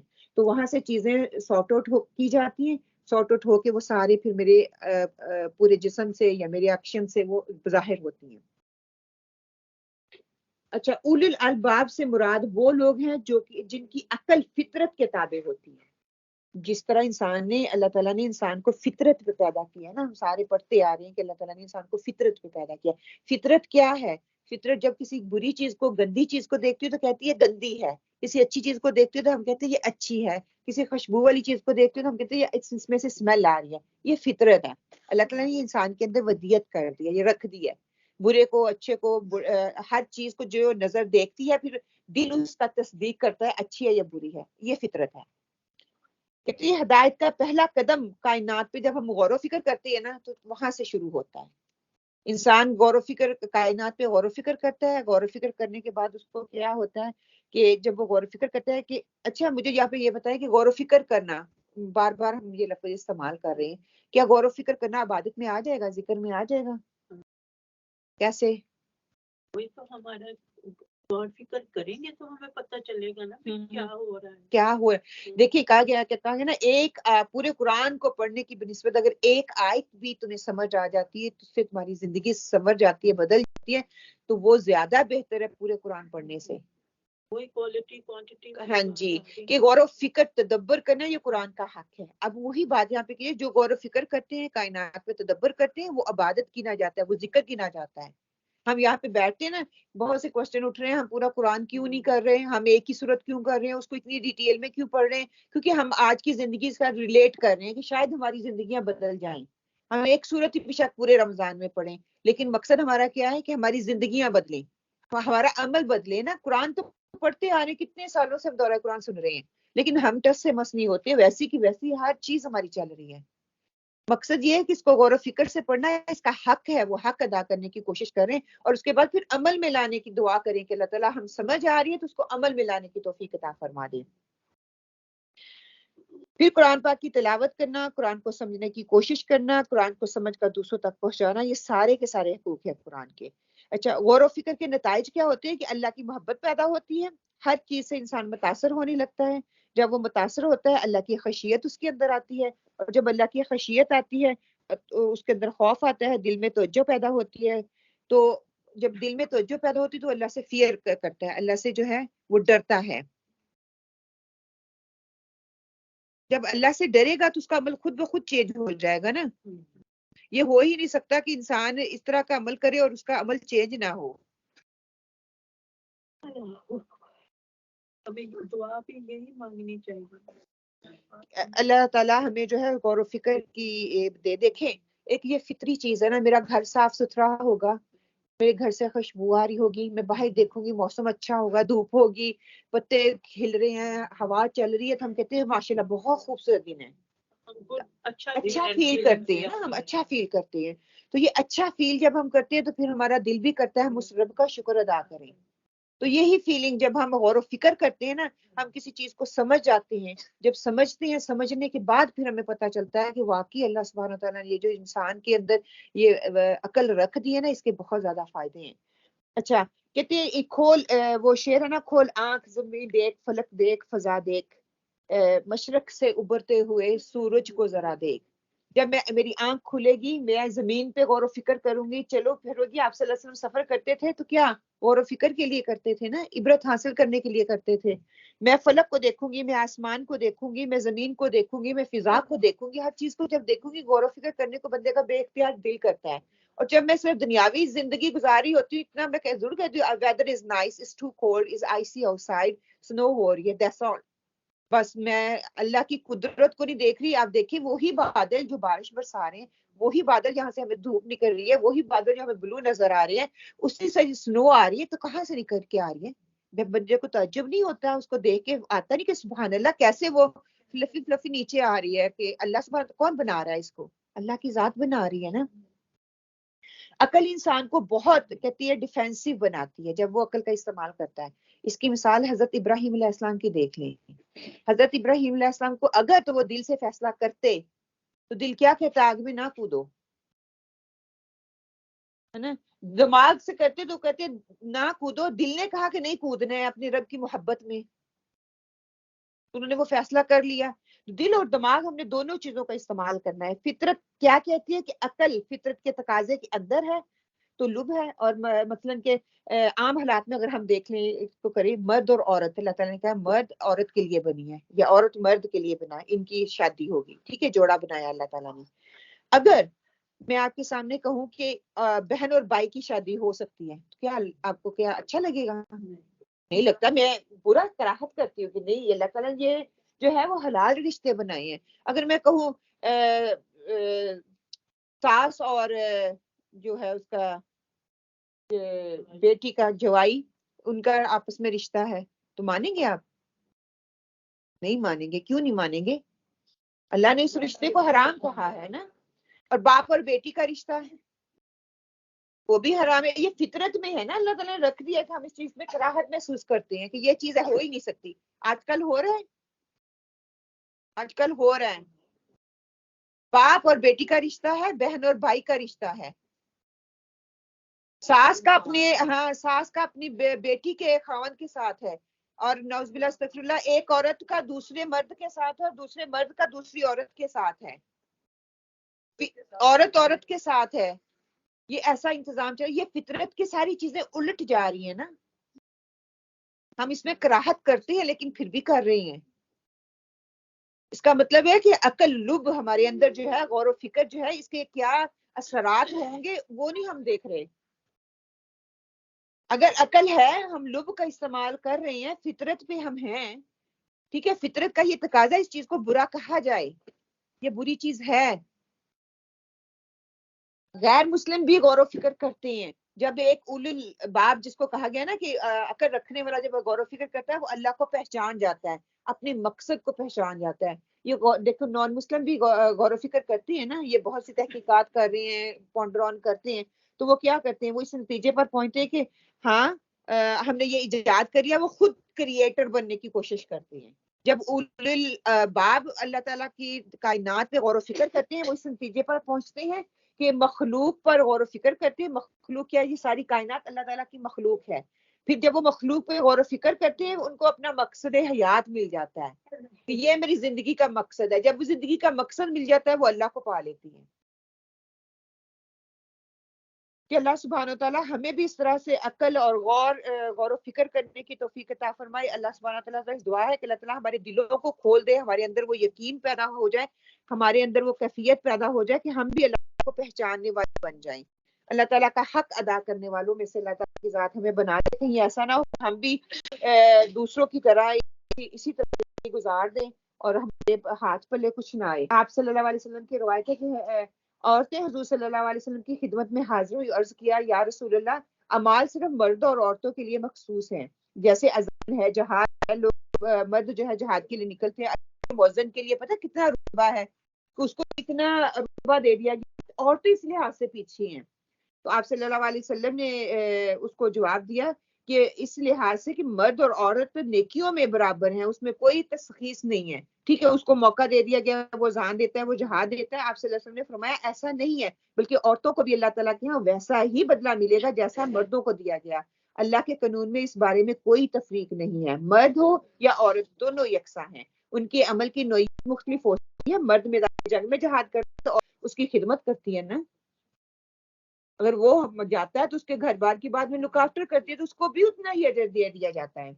تو دونوں کو برابر کا ثواب ملے گا. اور ہاں اگر مشقت طلب کوئی کام ہوگا جو صرف مرد کے ذمے ہے اور بعض کام عورتوں کے ذمے سپرد کر دیے گئے ہیں, بعض کام جو ہے جیسے نماز ہے, روزہ ہے, حج ہے, زکوٰۃ ہے, وہ سب کے لیے. حقوق العباد اس میں آ جاتا ہے, حقوق اللہ آ جاتے ہیں. دونوں برابر ہیں, اس میں یکساں ہیں, دونوں نے کرنا. یہ نہیں کہا گیا مرد کماتا ہے مرد ہی حج کرے, کہا عورت بھی حج کرے. زکوٰۃ عورت کا مال ہے تو عورت دے گی, یہ نہیں کہا گیا کہ مرد دے. دونوں میں تشخیص ہے. اگر مرد کے لیے اذان ہے, اذان کے لیے اس کو سہولت کون فراہم کر رہی ہے؟ عورت کر رہی ہے, تو عورت کو بھی اس کے لیے اجر ملے گا. مرد جہاد کے لیے باہر نکلتا ہے تو عورت اس کے لیے اس کو ذہنی تقویت دیتی ہے, تیرے پیچھے گھر کی میں لک آفٹر کروں گی, بچوں کی ذمہ داری کو میں پورا کروں گی. وہ نکلتا ہے, دونوں کو ایک جیسا اجر ملتا ہے. پھر کہا جاتا ہے کہ ماں جو ہے وہ بچے کی پہلی درسگاہ. ہم بچپن سے سنتے آ رہے ہیں نا کہ ماں جو ہے بچے کی پہلی درسگاہ ہے. بچہ اگر زبان سے لا الہ الا اللہ پڑھنا سیکھتا ہے تو کس بدولت پہ وہ سیکھتا ہے؟ ماں اس کو سکھاتی ہے لا الہ الا اللہ کی کلمہ پڑھو، بگننگ میں جو باتیں ہوتی ہیں، جو الفاظ وہ ادا کرتی ہیں. اچھی ماں کی تربیت اچھا انسان بنا دے گی، اور بری ماں کی تربیت بچے کو برا بنا دے گی. اور آج ہم دیکھ لیں، ہماری پہلے ہوتی تھی، پہلے ٹی وی نہیں ہوتے تھے، یہ فون وغیرہ نہیں ہوتے، ہم کام میں کسی میں ہم فوٹو سے بچے کے ہاتھ میں یہ ڈیوائس دے دیتے ہیں، تو اس کو دیکھو، اسکولوں میں اپنا کام کرو. تو ہم نے ان کو بگاڑ دیا نا، اپنے ہاتھوں سے ہم نے ان کو تباہ کر دیا. اور اب جب وہ بڑے ہو جاتے ہیں تو کہتے ہیں میرا تو کوئی قصور ہی نہیں، میں تو اس کو کہہ رہی تھی نماز پڑھے، جبکہ اس وقت اس کو وہ ماحول چاہیے تھا، وہ میں نے دیا نہیں. میں نے دنیاوی کاموں کو ترجیح دے دی، میں نے اپنے کاموں کو ترجیح دی، میں نے بچوں کو ترجیح نہیں دی. دنیا کی سب سے اچھی نعمت جو ہے نیک اور صالح بیوی کا ہونا ہے، نیک اور صالح عورت کا ہونا ہے، اور معاشرے کی بناؤ اور بگاڑ میں اس کا بہت بنیادی ہاتھ ہے. اگر عورت عقل مند لوگوں کی دعا یہی ہوتی ہے کہ اللہ تعالیٰ ہم سے قبول کر لے، ہم مشقت کر رہے ہیں، ہم محنت کر رہے ہیں، ہمارے اچھے ہمیں زوج دے، ہمیں بچے دے، آنکھوں کی ٹھنڈک ان کو بنا، اور ہمیں جو ہے اعلیٰ مقام عطا فرما. آپ صلی اللہ علیہ وسلم جو دعا کیا کرتے تھے، آپ صلی اللہ علیہ وسلم اللہم لا تجعلنا مصیبتنا فی دیننا، اے اللہ دین کے معاملے میں ہمیں کوئی اذیت آتی ہے، کوئی تکلیف آتی ہے، کوئی مصیبت یا پریشانی آتی ہے، ہم اسے برداشت نہیں کر سکتے. تو پھر اس رکوع میں اس کا جواب دے دیا کہ کیسے برداشت نہیں کر سکتے. انسان کی عزت کا بہترین یہ جو آیت ہے نا، انشاءاللہ تعالیٰ اس پہ ہم بات کرتے ہیں. حضرت عمر بن خطاب سے روایت ہے، فمن کان ہجرتہ الی اللہ ورسولہ ہجرتہ الی اللہ ورسولہ، جس شخص کی ہجرت اللہ اور اللہ کے رسول کی طرف ہے تو اس کی ہجرت اللہ اور اللہ کے رسول کے ہی ہے.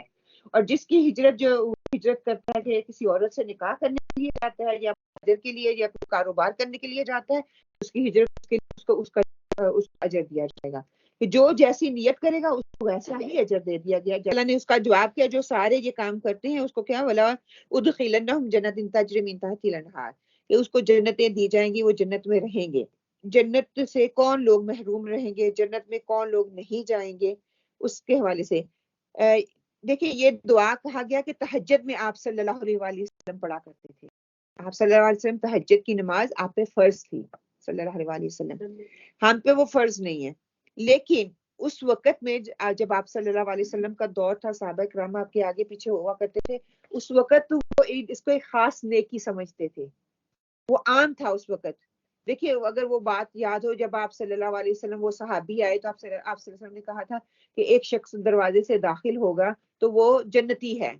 3 دفعہ آپ نے وہ شخص آیا، 3 دفعہ آپ نے یہ بات کہی. تو پھر ایک صحابی کو ہوا کہ میں جا کے دیکھوں تو صحیح کہ ان کے اندر کیا خاص بات ہے. وہ تہجد نہیں پڑھتے تھے، ان کو بڑا تعجب ہوا کہ وہ تہجد بھی نہیں پڑھتے، کوئی ایسا کام بھی نہیں اکثر کرتے. تو میں نے ان کو بشارت دے دی. کیا؟ وہ کہتے ہیں 3 دن ان کے پاس رہے، میرے والد نے مجھے نکال دیا. پھر 3 دن کے ان کا کوئی خاص عمل تو نہیں ہے جو مجھے نظر آئے. اللہ تعالیٰ نے آپ صلی اللہ علیہ وسلم نے اس کے لیے وعید سنا دیا کہ جنت میں جائے گا. اس کو کہا کہ میں جو ہے میں اس لیے نہیں آیا تھا، میری والد سے بنی ہوئی تھی لڑائی، میں تو اس لیے آیا تھا کہ آپ صلی اللہ علیہ وسلم کو دیکھ کے آپ صلی اللہ علیہ وسلم کہنا یہ بندہ جو داخل ہو رہا ہے اس کے لیے جنت کی وعید ہے. تو آپ کون سا ایسا کام کرتے ہیں؟ تو کہتے دیکھ لیا 3 دن میں کون سا کام کرتا ہوں، میں کوئی خاص کام نہیں کرتا، اللہ تعالیٰ نے مجھے کیوں وعید دے دی. ہاں ایک کام میں ضرور کرتا ہوں، رات کو سونے سے پہلے سب کو ہی معاف کر دیتا ہوں. تو ان صحابی نے کہا کہ ہاں یہی چیز ہے کہ میں یہ نہیں نہ کرتا، یہ معاف کر دینا بہت بڑی بات ہے کہ میں نہیں کر سکتا. تو اس لیے اللہ تعالیٰ نے ان کو یہ وعید سنا دی تھی. تہجد کا پڑھنا کسی کو، ہر کوئی نہیں پڑھ سکتا تہجد، ہر کوئی صبح نہیں اٹھ سکتا، یہ کسی کے بس میں بھی نہیں ہوتا، ہر کسی کو ملتی بھی نہیں ہے. ایک انسان تہجد پڑھ رہا ہے، پڑھتے پڑھتے رک جاتا ہے، اور رکنے کے بعد کیا ہوتا ہے پھر سلسلہ واپس ہی نہیں آتا. تو اس کو غور و فکر کرنا چاہیے. اس کے حوالے سے اسکالرز کہتے ہیں کہ اس کے گناہ جو ہیں اس کی رکاوٹ بنتے ہیں. گناہ جو ہے اس انسان کو پھر اٹھنے نہیں دیتے. اللہ میرا نام دماغ سے نکل گیا کہ ان سے پوچھا گیا کہ آپ، ایک صحابی ان کے پاس آ کے پوچھتے ہیں تو کہتے ہیں کہ میں ہر کام کرتا ہوں، میں صبح اٹھ کے تہجد کے لیے رات کو پانی بھی گرم کر کے رکھ جاتا ہوں، پوری کوشش بھی کرتا ہوں، مطلب کہ جو جتن کرنے چاہیے اٹھنے کے لیے میں پورا کرتا ہوں، لیکن صبح نہیں اٹھا جاتا مجھ سے. تو انہوں نے کیا کہا؟ کہتے ہیں کہ تمہارے گناہوں کی کثرت زیادہ ہو گئی ہے، تمہارے گناہ رکاوٹ بن رہے ہیں تمہاری تہجد کی نماز پڑھنے میں. پھر اسی طرح ایک اور سے پوچھا گیا تو انہوں نے کہا کہ 1.25 سال ہو گئے ہیں مجھے کہ میں جو ہے تہجد نہیں پڑھ سکا. پوچھا گیا کیوں نہیں پڑھ سکے، اس چیز نے آپ کو تہجد پڑھنے سے روکا؟ کہتے کہ انہوں نے کہا کہ میں نے کسی انسان کو دیکھا تو وہ رو رہا تھا، تو میرے صرف دل میں یہ صرف خیال آیا، زبان تک نہیں آیا تھا، دل میں صرف خیال آیا. مولانا سوری سنا ہوگا نا، ان کا نام کہتے ہیں میرے دل میں صرف یہ خیال آیا کہ یہ ایسے مکر کر رہا ہے. ہم ایسی چیزوں کو گناہ نہیں سمجھتے. اگر میں آج پڑھ رہی ہوں نا، کل میں نہیں پڑھ رہی، تو میں سوچوں گی تو مجھے پتا نہیں ہوگا میرا گناہ کیا ہے. اس وقت ان کو یہ سمجھ میں آ گیا، کہتے کہ میں جب پتا لگا نا کہ میری اس وجہ سے صرف اتنی سی کام کرنے سے اتنے 1.5-1.25 سال تک مجھے توفیق نہیں مل سکی کہ میں تہجد پڑھ سکوں. جب تک فجر کی نماز سٹارٹ نہیں ہوتی اس سے پہلے پڑھ سکتے ہاں، اس سے پہلے پڑھ سکتے ہیں. آدھا گھنٹہ پہلے بھی اٹھیں، 10 منٹ پہلے ہی اٹھتے ہیں. 10 منٹ پہلے اٹھنے کا مقصد یہ کہ 10 منٹ میں obviously پہلے نماز وضو کریں گے، مسواک کریں گے، تیار ہوں گے، تو پھر 10 منٹ میں 2 نفل پڑھ سکیں گے نا. منیمم 2 ہے، زیادہ جتنی مرضی کر لیں، آپ کی اپنی وسعت ہے. لیکن اس میں بہت تہجد کے لیے بہت سے آتے ہیں، لیکن افضل ترین نمبر یہی ہے کہ آپ رات کو سوئیں اور صبح اٹھ کے اس کو پورا مکمل کریں، پڑھیں، تاکہ آپ کے نفس پہ تھوڑا مشقت ہو، تھوڑا بھاری ہو اٹھنا، تبھی تو وہ افضل ہوگا. کچھ اسکالر یہ بھی کہتے ہیں کہ رات کو ہمیشہ کی نماز پڑھ کے سوتے ہیں، جو آخر میں نفل پڑھے جاتے ہیں تو وہ تہجد کاؤنٹ کر لیے جاتے ہیں. اگر آپ اس کی نیت کر لیں، اللہ عالم، بہت سے مفسر اس بات پہ کہتی ہے کہ یہ ہو جاتا ہے. تہجد کے ساتھ جو دعا وہ قبول ہوتی ہے نا، تو ضروری ہے جو یا پھر دعا بھی کرنی ہے، اور دعا نہ کرو تو دیکھیں، نہیں، دعا میں جب ہم نماز پڑھتے ہیں، نماز خود دعا ہے نا. یہ سارے اسکالرز اس پہ ایگری ہیں کہ ہم نماز پڑھتے ہیں وہ خود دعا ہے، لیکن کسی خاص مقصد کے لیے کریں تو پھر وہ کرنی ہوگی. دیکھیں، فجر کی نماز تہجد کی نماز جب ہم پڑھتے ہیں نا، وہ نفلی نماز ہے. نفلی نماز میں پتہ ہے نا، سجدے میں آپ جتنی مرضی دعائیں کر لیں، ربنا والی ساری کر لیں. تہجد افضل نماز ہے، بے شک افضل نماز ہے. آپ صلی اللہ علیہ وسلم پہ فرض تھی، آپ صلی اللہ علیہ وسلم کی امت کے لیے آپشن ہے. اگر جو اس کی توفیق استطاعت رکھتا ہے وہ کرے، اور جس کو لگتا ہے وہ صبح نہیں اٹھ سکتا، کیونکہ وطر چھوڑ دیے جاتے ہیں نا، عشاء کے نہیں پڑھے جاتے، وہ صبح اٹھ کے پڑھے جاتے ہیں تہجد کے ٹائم پہ. اور جس کو لگتا ہے کہ وہ صبح اٹھ نہیں سکے گا، اپنے وہ وطر رات کو پڑھ لیں، صبح پھر بھی آنکھ کھل جاتی ہے، یہ اللہ تعالیٰ کی رحمت ہے، پھر آپ نفل پڑھیں، وہ آپ کی نماز اور ہی رہے گی. پھر رات کو 2 نفل نہ چھوڑیں، اسی نیت سے جو کہتے ہیں کہ ہو جاتی ہے تہجد. اگر صبح اٹھ گئی، آنکھ کھل گئی، تو پھر پڑھ لیں، اس میں کوئی بات نہیں ہے. لیکن رات کو پڑھ کے سوئیں، ان کو چھوڑے نہیں کہ چلو میری یہ تہجد کی نماز ہو جائے گی. اپنا پورا الارم بھی لگ رہا ہے، سبحان اللہ، ہر کام ہو رہا ہے، اس کے باوجود میں نہیں اٹھ پا رہی، تو ہماری گناہوں کی کثرت اس چیز میں رکاوٹ ہے. کہتے ہیں کہ 4 اسباب بتائے جاتے ہیں کہ جو لوگ ہوتے ہیں نا اس تہجد سے محروم رہ جاتے ہیں.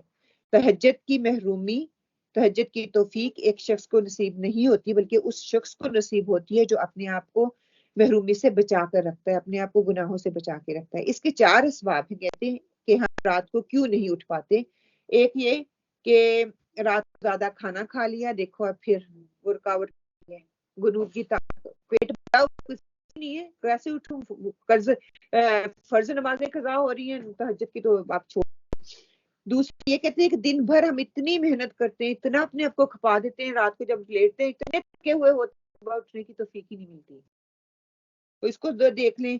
پھر کہتے ہیں رات کو، دن کو جب ہم کلولا نہیں نہ کرتے، اس کی وجہ سے بھی اگر تھوڑی دیر کے لیے سو لیا جائے کہ یہ سنت ہے، آپ فریش ہو جاتے ہو تھوڑے ٹائم میں. اس میں اتنی برکت ہے، آپ 10-15 منٹ سے ہاف این آور، یہ نہیں کہ 3-4 گھنٹے آپ سو ہی رہو.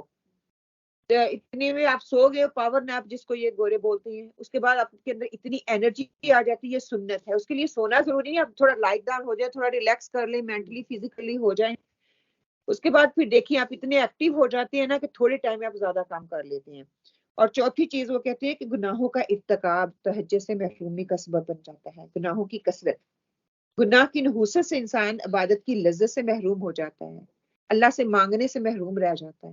اللہ کے دیکھیں، ہر نماز کے لیے اذان دی جاتی ہے، اور اس نماز کے لیے اللہ خود پکارنے کے لیے آتے ہیں. کوئی ہے مجھ سے دعا مانگنے والا؟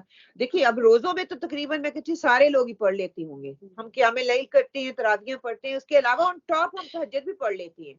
پتہ تو تب چلے گا جب یہ تہجد رمضان پڑ جائے گا، پھر باقی ہم اس طرح اٹھتے ہیں. یہ شوق اسی طرح رہتا ہے.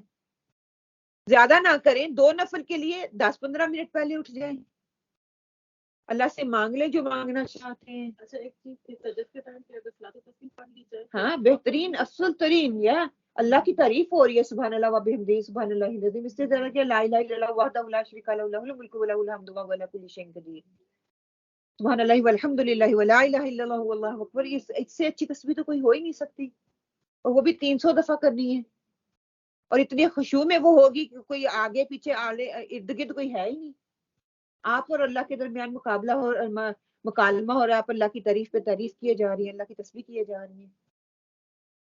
لیکن یہ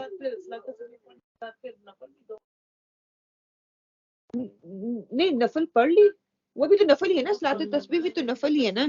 کہتے ہیں حسن بصری، میں اس کا نام مجھے یاد نہیں آ رہا تھا، حسن بصری سے کسی نے پوچھا تھا کہ رات کو میں نیت کر کے ہوں اور اپنا ارادہ بھی کرتا ہوں رات کو اٹھ کر عبادت کرنے کا، لیکن وضو کا بھی میں سارا انتظام کروں لیکن پھر بھی نہیں اٹھا جاتا، تو انہوں نے پھر یہی کہا تھا کہ تمہارے گناہوں کی وجہ سے تم جو ہے رات کو نہیں اٹھ پا رہے.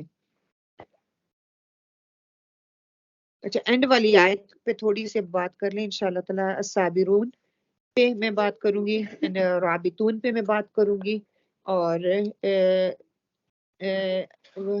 وصبر اور اسبر اینڈ رابط پہ 3 چیزیں ہیں، آپ اس کو لکھ لیں.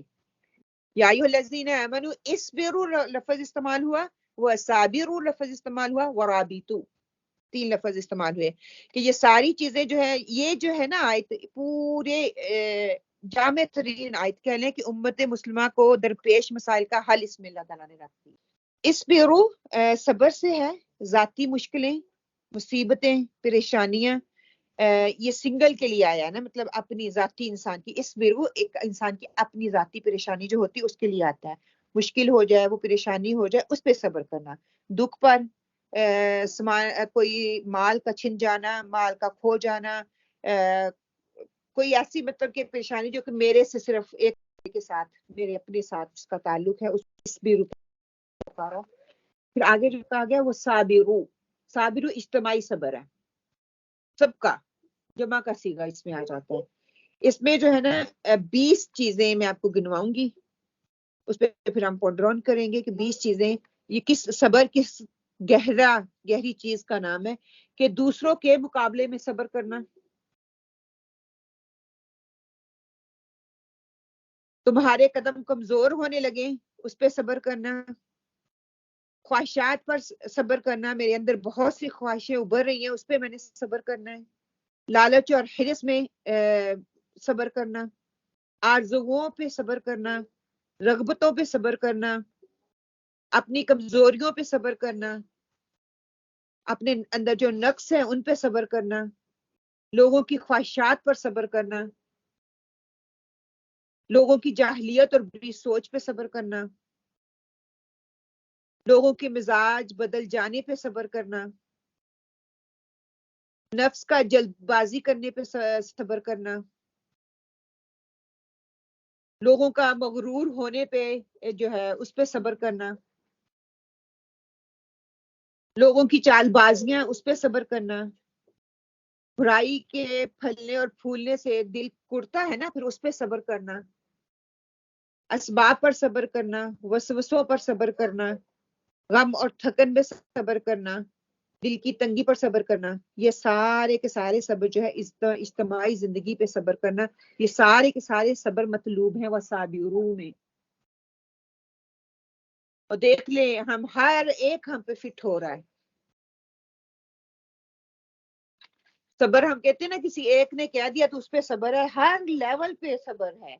کوئی مجھ سے آگے جا رہا ہے، کوئی مجھ سے پیچھے جا رہا ہے، کوئی مجھے تکلیف دے رہا ہے، کوئی مجھے اذیت دے رہا ہے، کوئی مجھے ٹونٹ کر رہا ہے، کوئی مجھے میری لگ پولنگ کر رہا ہے، کوئی مجھے آگے جانے سے پیچھے کی طرف کھینچ رہا ہے. مطلب کہ ایک ایک لمحہ میرا جو ہے نا وہ مشکل سے گزر رہا ہے، اس پہ پھر میں نے صبر کرنا ہے. پھر رابط کہتے ہیں کہ کسی کام کو ہمیشہ کرنا، مسلسل کرنا. سرحد پر مقیم جو ہیں ان کو بھی رابط کا لفظ یہاں پہ سرحد سے مقیم لفظ کے لیے ہی آیا کہ وہ جہاد کے لیے تیار ہوتے ہیں، مطلب کہ اللہ کے لیے پہرے داری کرنے والے، اللہ کی راہ میں جنگ کرنے والے کو جہاد کرنے، اس کے لیے استعمال ہوا ہے یہ لفظ کہ آپ صلی اللہ علیہ وسلم نے صحابہ کرام کو فرمایا کیا میں تمہیں وہ چیز نہ بتاؤں جس کے ذریعے اللہ تعالیٰ خطاؤں کو مٹا دیتا ہے اور درجات کو بلند کرتا ہے؟ لوگوں نے عرض کیا حضور صلی اللہ علیہ وسلم کیوں نہیں؟ آپ صلی اللہ علیہ وسلم نے فرمایا تکلیف برداشت کامل وضو کرنا، کہ وضو کرنا جو ہے وہ آسان کام نہیں ہے، اسپیشلی ٹھنڈیوں میں۔ یہاں پہ تو سہولتیں ہیں نا، آپ کی ہیٹنگ چل رہی ہے، گرم پانی آ رہا ہے، تو یہاں پہ تو حجت کوئی ہونی نہیں چاہیے۔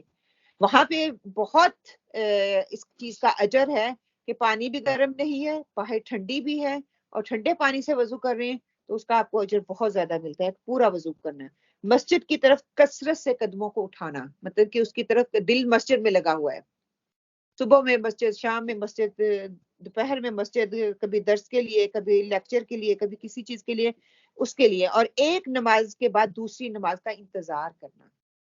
یہ 3 کام ہے جن کے لیے کہا گیا یہ تمہارا رابط ہے کہ آپ نے یہ بات 3 دفعہ دہرائی، یہ تمہارا مسلسل عمل لکھا جائے گا۔ جب میں وضو ایک کے بعد دوسرا وضو کرتی ہوں دوسری نماز کے لیے، ایک نماز کے بعد دوسری نماز پڑھتی ہوں، اس کے درمیان دیکھیں میرے صغیرہ گناہ معاف کر دیے جاتے ہیں، مسجد کی طرف جاتی ہوں میرے صغیرہ گناہ معاف کر دیے جاتے ہیں۔ جب میرے صغیرہ گناہ ساتھ ساتھ جھڑتے جا رہے ہیں، وضو کی وجہ سے جھڑ رہے ہیں، مسجد میں آنے کی وجہ سے جھڑ رہے ہیں، پھر نماز پڑھنے کی وجہ سے جھڑ رہے ہیں، تو پھر obviously میں خود ہی میری سول جو ہے وہ پیور ہونا شروع ہو جائے گی نا، میری روح جو کو وہ تقویت ملنا شروع ہو جائے گی، وہ مضبوط ہونا شروع ہو جائے گی، وہ پاور والے ڈیسیجن لینا شروع کر دے گی، میں خود ہی پھر اللہ کے قریب ہونا شروع کر دوں گی۔ امت مسلمہ کو درپیش مسائل کے حل کے لیے یہ جو آیت ہم نے پڑھی ہے جامع ترین آیت ہے۔ پوچھا گیا دعا کے لیے کیا ضروری ہے؟ کہا دھیان۔ پوچھا دھیان کیسے ملے؟ کہا وجدان سے ملے گا۔ پوچھا وجدان کیا ہوتا ہے؟ کہا سارے وجود کا ایک نقطے پر، مرکز میں ایک نقطے پر آ کے رک جانا۔ پوچھا کوئی مثال؟ کہا کسی ماں نے اس کا بچہ ماں سے نا اس کا بچہ اوجل کر کے دیکھو، اسے بچے کی گمشدگی کی اطلاع دے کر اسے اتنا کہہ دو کہ بس آپ دعا کر، پھر دیکھو ماں کا سارا وجود کس طرح دعا میں ڈھل جاتا ہے۔ حالت اضطرار میں مانگی جانے والی دعا کی قبولیت کی راہ میں کوئی شے جو ہے وہ حائل نہیں ہو سکتی، کہ وہ تڑپ ہو، وہ اضطرار، بے چینی ہو، اس چیز کو میں نے پانا ہے، اس چیز کو میں نے حاصل کرنا ہے، جب وہ دل میں تڑپ ہو رہی ہوتی ہے نا، اسی تڑپ کو اللہ تعالیٰ دیکھتا ہے۔ دیکھیے بچہ آپ کو کوئی غلط کام کرتا ہے کتنی تکلیف ہوتی ہے، رونا نکلتا ہے نا، ڈانٹ بھی کرتے ہیں، روتے بھی ہیں، جب اس میں دعا کرو تو وہ ضرور قبول۔ شاید عام حالات میں وہ اس کیفیت میں نہ آ پاؤں، عام حالات میں شاید ہم سوچتے بھی نہیں ہیں، ہم اتنی حریص ہی نہیں ہوتے کہ ہم اپنے ساتھ ساتھ دوسروں کے لیے بھی کریں، تو اس کے لیے کہتے ہیں کہ بہت ضروری ہے دھیان ہو، جو بھی آپ دعا مانگ رہے ہیں دل سے اس دعا کو کریں۔ کوشش کرو کہ تم دنیا میں رہو، دنیا تم میں نہ رہے، کیونکہ کشتی جب تک پانی میں رہتی ہے خوب تیرتی ہے، اور جب پانی اس کے اندر آ جاتا ہے تو وہ ڈوب جاتی ہے۔ کیا مطلب ہے اس کا؟ اگر پہلا لیکچر آپ کو یاد ہو میں نے یہ مثال تب بھی دی تھی،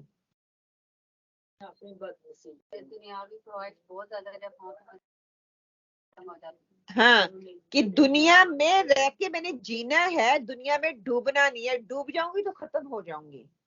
دنیا میں ڈوبنے کے لیے اللہ تعالیٰ نے نہیں مجھے پیدا کیا، ہمیں اللہ میں ڈوب کے جینا ہے، اللہ کے اندر اپنے آپ کو نا اللہ کی محبت میں اپنے آپ کو ڈبونا ہے۔ ہم دنیا میں ڈبو رہے ہیں، وہ بالکل یہ کشتی والا حساب ہو رہا ہے کہ کوشش تو میری یہ ہے کہ مجھے آخرت اچھی ملے، لیکن کر کوشش دنیا میں رہتی ہوئی کر یہ رہی ہوں کہ بس مجھے دنیا دنیا دنیا ہی مل جائے، جب کروں گی تو پھر ایسے ہی پھر میں دنیا میں ہی ڈوب کے رہ جاؤں گی۔ رکوع 20 سے ہم نے کیا سیکھا کہ تہجد کے وقت کی دعا ہم نے سیکھی کہ آپ صلی اللہ علیہ وسلم کا معمول تھا صبح اٹھتے ہی اس کو پڑھتے تھے، تو ہم نے بھی کوشش کرنی ہے، اپنے فون پہ ڈاؤن لوڈ کر لیں سورہ ال عمران کا آخری رکوع، اس کو سیو کر لیں، اسکرین شاٹ کر لیں، جیسے بھی آپ نے سیو کرنا ہے اس کو کر لیں، اینڈ صبح اٹھتے ہی اپنے فون میں رکھا ہوگا تو یہ ہوگا صبح آنکھ کھولتے ہیں الارم بجتا ہے تو ہاتھ ہمارے میں ہوتا ہی ہے، اور ہم دعا اٹھنے کی پڑھیں اور ساتھ یہ ان آیات کو پڑھ لیں کہ آپ صلی اللہ علیہ وسلم کی سنت ہے، یہ صبح اٹھ کے بھی پڑھنی ہے اور رات کو بیڈ میں جانے سے پہلے بھی پڑھنی ہے۔ عقل مندی کا معیار کیا ہے کہ اللہ کی نشانیوں اور آثار کائنات میں غور و فکر کرنا ہے۔ ذکر ایسی عبادت ہے جو ہر حال میں ہو سکتی ہے. اس کے لیے کوئی خاص نہیں، میرا وضو نہیں تھا میں ذکر نہیں کروں گی، میرا دوپٹہ نہیں ہے میں وہ ذکر نہیں کر سکتی، نہیں. ہر حال میں زبان میری تر رہے، کوئی بھی ذکر ہو، سبحان اللہ، الحمدللہ، اللہ اکبر، استغفر اللہ، لا الہ الا اللہ، سبحان اللہ وبحمدہ، سبحان اللہ العظیم، اٹھتے بیٹھتے لیٹتے معاملات کرتے، ہر وقت جو ہے میری زبان سے ذکر رہے. اللہ کو پہچانو، ڈھونڈو، غور و فکر کرو. جب میں غور و فکر کروں گی، اول الالباب کا جو رتبہ ہے اس کو پانے کی کوشش کروں گی تو اللہ تعالیٰ مجھے ضرور ملیں گے. اللہ تعالیٰ کی ساری مخلوق میرے ارد گرد جو اللہ تعالیٰ نے ہماری خدمت میں لگا دی، اگر اسی مخلوق پہ میں غور و فکر کروں گی تو میں اللہ کی خدمت میں لگ جاؤں گی. معرفت الہی کی کوشش اور سر تسلیم خم کرنا ہے، عمل کرنا ہے، اور اللہ تعالیٰ سے بہت ساری دعائیں کرنی کہ اللہ تعالیٰ اپنی معرفت ہمیں دے دے. عمل کے لحاظ سے مرد اور عورت دونوں میں کوئی فرق نہیں ہے، دونوں برابر ہیں، دونوں کو دنیا میں بھی اور آخرت میں ایک جیسا اجر ملے گا. پھر کیا ہے کہ ہجرت اور شہادت کی فضیلت جو ہے اس کو ہم نے جانا کہ ہجرت کتنا بڑا رتبہ ہے اور شہادت کتنا بڑا ہے. اور ہجرت میں نے کن کاموں سے کرنی ہے اس بات پہ بات نہیں ہو سکی. ہجرت میری ہر وہ چیز ہجرت ہے جو کہ بری میرے اندر ہے اور میں اچھی چیز کو اڈاپٹ کر رہی ہوں، بری کو نکال رہی ہوں اور اچھی کو اپنے اندر لے کے آ رہی ہوں، وہ ہجرت ہے. ہم یہ لے لیتے نا ایک ملک سے دوسرے ملک جانا، ایک جگہ سے دوسری جگہ جہاد کرنے کے لیے جانا، یہ تو بہت بڑا لیول ہے. لیکن ہم ہر لحاظ سے کوئی انسان مجھے اچھا نہیں لگتا، ٹھیک ہے، میں اس سے موو آن ہو جاؤں تو یہ بھی جہاد میری ہجرت ہے. اچھی عادت ہے اس کو اڈاپٹ کر رہی ہوں، وہ بھی میری ہجرت ہے. کوئی ایسی میرے اندر بات ہے جو کہ مجھے پسند ہے، میں کر رہی ہوں، اللہ کی نافرمانی ہو رہی ہے، اس کو چھوڑ کے میں اللہ کی فرمانبرداری میں آ جاتی ہوں، وہ بھی ہجرت ہے.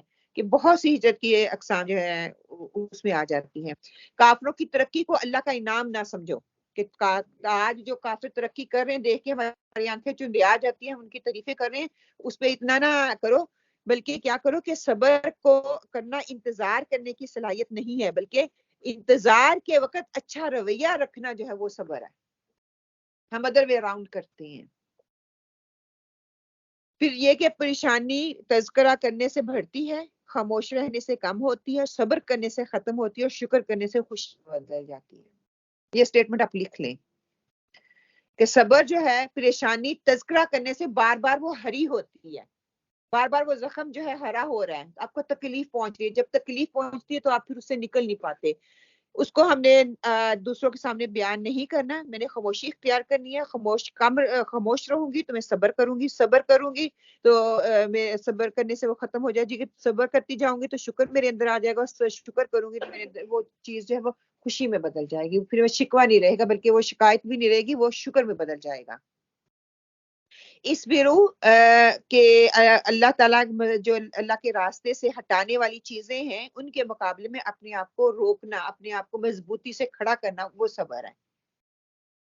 رابطو مضبوطی سے آپس میں ایک دوسرے کو تھامے رکھنا ہے، ایک دوسرے کے ساتھ روابط قائم رکھنے ہیں، کیونکہ یہ جو کام ہے صابرو اور اس بیرو والا میں اکیلی نہیں کر سکتی. اس کے لیے مجھے دوسروں کی ضرورت ہوگی، اجتماعی طور پہ ہمیں ورک کرنا پڑے گا، ایک دوسرے کے ساتھ شیئرنگ کریں، ایک دوسرے کو بتائیں کیسے آپ کو ایسی سچویشن آئی.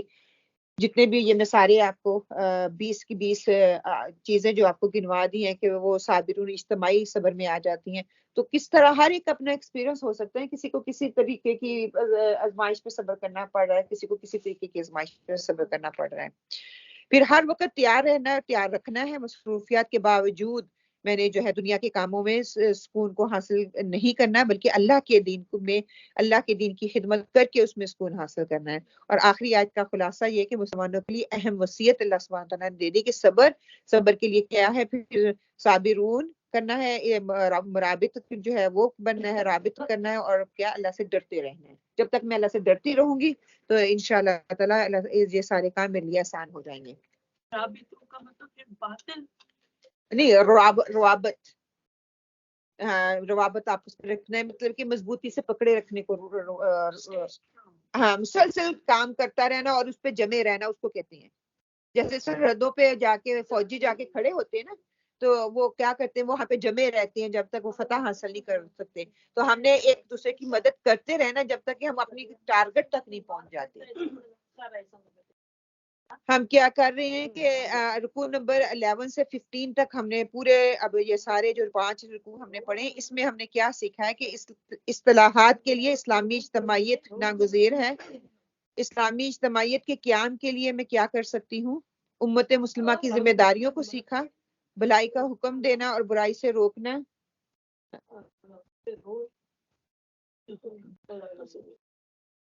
غزوہ احد کے حالات، ظاہری اسباب یا وسائل کی کمی سے گھبرانا. غزوہ احد کے میں تبصرہ ہم نے تفصیل سے کیا کہ جنت کے لیے جدوجہد کرنا پڑتی ہے، محنت کرنا پڑتی ہے، دنیا یا آخرت. صرف نیت اللہ کی رضا کا حصول ہو. مجھے دنیا چاہیے تب بھی اللہ کی رضا کے لیے، آخرت چاہیے تب بھی اللہ کی رضا کے لیے کہ اللہ تعالیٰ نے دنیا میں پیدا کیا، دنیا میں رہتے دنیا کے اسباب کو تو استعمال میں نے کرنا ہے نا. پھر غزوہ احد پر تبصرہ کیا کہ توبہ اور اللہ کی طرف رجوع کرنی ہے. جب غلطی ہو جاتی ہے، کوئی مجھے اس کا احساس ہو جاتا ہے، توبہ کی شرائط کو میں نے پورا کرتے ہوئے اللہ کی طرف ہی اپنے آپ کو لٹانا ہے. پھر غلط فہمیوں کا ازالہ کس طرح سے میں کر سکتی ہوں، معاشرے کی اصلاح کے لیے میں نے کام کرنے، اپنی غلط فہمی جو ہے ان کو دور کر کے معاشرے کی اپنا ہاتھ بٹانا ہے. پھر خود پر اللہ کی راہ خرچ کرنا ہے، دین کے لیے جدوجہد کرنا ہے. اور اللہ کی راہ میں خرچ کرنے والوں کے لیے بہت جو ہے خوشخبریاں ہیں. جو اللہ کی راہ میں خرچ کرتے ہیں، اپنے دلوں کو بڑا کرتے ہیں، وہ کسی بھی طریقے کا ہو سکتا ہے، کہ دین کے راستے پہ ہو سکتا ہے، اللہ کے دین کی بڑھوتی کے لیے ہو سکتا ہے، اللہ کے دین کے پھیلانے والے لوگوں پہ کیا جا سکتا ہے.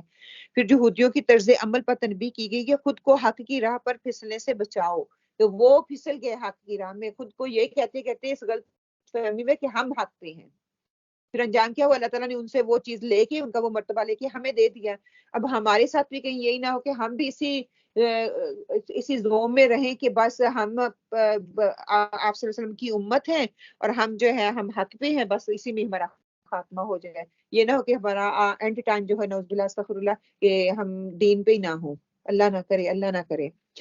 امت مسلمہ کے لیے ضروری ہدایات: اللہ تعالیٰ سے ڈرتے رہنا ہے، میں نے اس پہ صبر کرنا ہے، باطل کے خلاف صبر کرنا ہے، اور اس پہ نظم و ضبط کا مظاہرہ کرنا ہے، کہ اس پہ مضبوطی سے جم جانا ہے. جب میں صبر کروں گی، صبر کا مطلب ہی یہ ہے کہ میں ایسی چیز پہ جم رہی ہوں جس کا اللہ تعالیٰ نے حکم دیا ہے، میرے لیے ناگوار ہے، مشکل ہے، لیکن میں کر سکتی ہوں، تو اس لیے وہ چیز میرے اوپر آئی ہے. اپنا جائزہ لیں کہ کیا میرے دل کو یقین ہے کہ یہ اللہ کی کتاب ہے. اس کے آگے ہاں ہے یا نہ ہے، کس حد تک آپ کو لگتا ہے. پھر مجھے دولت ایمان کی قدر ہے کہ اللہ تعالیٰ نے مجھے ایمان دے دیا، اس کی قدر ہے، میں دیندار ہوں، یا میں اس کو ایز گرانٹیڈ لے رہی ہوں، بس مل گیا آباء و اجداد سے، اس کو ویسے ہی لیتے چلی آ رہی ہوں، اس کو میں سوچ سمجھ کے اپنی زندگی نہیں گزاری. میں اپنے معاملات میں اپنی خواہشات کے پیچھے بھاگتی ہوں. جب میرے دل نے جو کر لیا، میں واقعی وہی کرتی ہوں، اسی کی طرف بھاگتی ہوں، وہی چاہتی ہوں. اگر تو نہیں، میں کہتی ہوں کہ نہیں، مجھے ان کی چیزوں کی ضرورت نہیں ہے، تو پھر اپنے آپ کو مبارکباد دیں، مبارکباد کے حقدار ہیں. اور اگر میں کہتی ہوں کہ مجھے یہ بھی چاہیے، یہ بھی چاہیے، یہ بھی چاہیے، اس کے پاس بھی یہ، میرے پاس یہ نہیں ہے، اس کے پاس یہ جوتا، اس کے پاس یہ کپڑے، اس کے پاس یہ گاڑی، اس کے پاس ایسا گھر، اس کے پاس یہ برتن، پھر آپ اپنا محاسبہ کر لیں. میں اسلام کے اجتماعی نظام کو قبول کرنے کے لیے تیار ہوں. اجتماعی نظام کیا ہے؟ کہ ان ساری باتوں پہ میں صبر کرنے کے لیے تیار ہوں. جو بھی میں نے 20 چیزیں آپ کو گنوائی ہیں، اس پہ گھر جا کے ضرور غور و فکر کریں کہ واقعی ان میں سے کوئی ایسی چیز ہے. میرے سمجھنے اور سوچنے تک تو ہر چیز اس میں فٹ بیٹھ رہی ہے، ہر چیز ہر ایک کے اندر ہے. ہم مانے یا نہ مانے، یہ ہماری اپنی کمزوری یا ویکنس لگا لیں، ہم ماننا نہیں چاہتے کیونکہ ہم اصلاح نہیں کرنا چاہتے. میرے تعلقات اللہ سے محبت رکھنے والے ہیں یا سرسری ٹائم گزار ہے. رمضان آ گیا تو نمازیں پڑھنی ہے، قرآن کے ساتھ تعلق رکھنا ہی ہے. اس کے فوراً بعد ہی اگلے دن 5 نمازیں بھی نہیں پوری ہوتی، اس کی بھی توفیق نہیں ملتی. ہم خوشیوں میں لگ جاتے ہیں، عید کی خوشی ہے، اللہ کی فرائض کو بمال کرتے ہیں. دور تو ہم نے کیا جانا ہے. پھر میں دنیا پر آخرت کو ترجیح دیتی ہوں. یہ سارے سوالات جو ہیں میرے لیے ہیں، پھر آپ سب لوگوں کے لیے ہیں کہ ہم اپنے اندر دیکھیں، اپنے اندر جھانکیں. میں اللہ کی پسند کے کاموں میں دوڑ کا حصہ لیتی ہوں. یا مجھے کوئی ذمہ داری دی جاتی ہے، مجھے کوئی جاب دی جاتی ہے، نیکی کی آفر کی جاتی ہے، کہا جاتا ہے یہ کام کرنا ہے، میں پیچھے ہٹتی ہوں، آپ دوڑ کے آگے کرتی ہوں. میرے دینداری کسی کی شخصیت پرستی پر قائم ہے کہ کوئی باجی آئے گی درس دے گی تو میں جاؤں گی، ورنہ میں نہیں جانا، باجی تو آتی نہیں ہے، دوسرے کو تو پڑھنا ہی نہیں تب کہ دیکھیے ہر ایک اپنا طریقہ ہے. ہاں ایک لگاؤ ہو جاتا ہے خاص ٹیچر کے ساتھ، لیکن وہ دنیاوی طور پر ہو، لیکن اس کو شخصیت پرستی کا نہ دیا جائے کہ اس کے بغیر تو میرا دل ہی نہیں لگتا، اس کے بغیر تو میں کلاس میں نہیں جاتی، اس کے بغیر تو کلاس میں رونق ہی نہیں ہوتی. تو ہر بندے کا ایک اپنا سٹیٹس ہوتا ہے، ٹھیک ہے، لیکن دوسرا بندہ بھی تو محنت کر کے آ کے آپ کو بتا رہا ہے. وہ ایک آنٹی جو ہمیں بہت پسند ہے وہ ہمیشہ تو نہیں رہے گی، دوسرے لوگوں کو بھی تو موقع ملنا ہے نا. یہ دن کا کام رک تو نہیں جائے گا، یہ چلتا رہے گا. ایک آیا کل کو دوسرا، پتہ نہیں کتنے آئے کتنے انہیں چلے جانا. یہ کام سلسلہ چلتا جائے گا اسی طرح. نقصان کو اپنی کوتاہی سمجھتی ہوں اور استغفار کرتی ہوں. کوئی نقصان ہو جاتا ہے اس کو سمجھتی ہوں کہ میری غلطی ہے، یہ میری خطا ہے، پھر اس پہ استغفار کرتی ہوں. اللہ تعالیٰ مجھے سکھانا چاہتے ہیں. پھر یہ کہ فائدے کو اللہ کا انعام سمجھ کر شکر ادا کرتی ہوں. اللہ تعالیٰ نے مجھے فائدے دیے، نعمتیں دی، برکتیں دی، کیا میں اللہ تعالیٰ کا شکر ادا کرتی ہوں اور اس لیول کا کرتی ہوں جیسا کہ مطلوب ہے. اٹھتے بیٹھتے لیٹتے ہر حال میں اللہ کو یاد کرتی ہوں. یہاں اٹھتے بھی ہائے، بیٹھتے بھی ہائے، یہاں پہ درد اور یہاں پہ درد.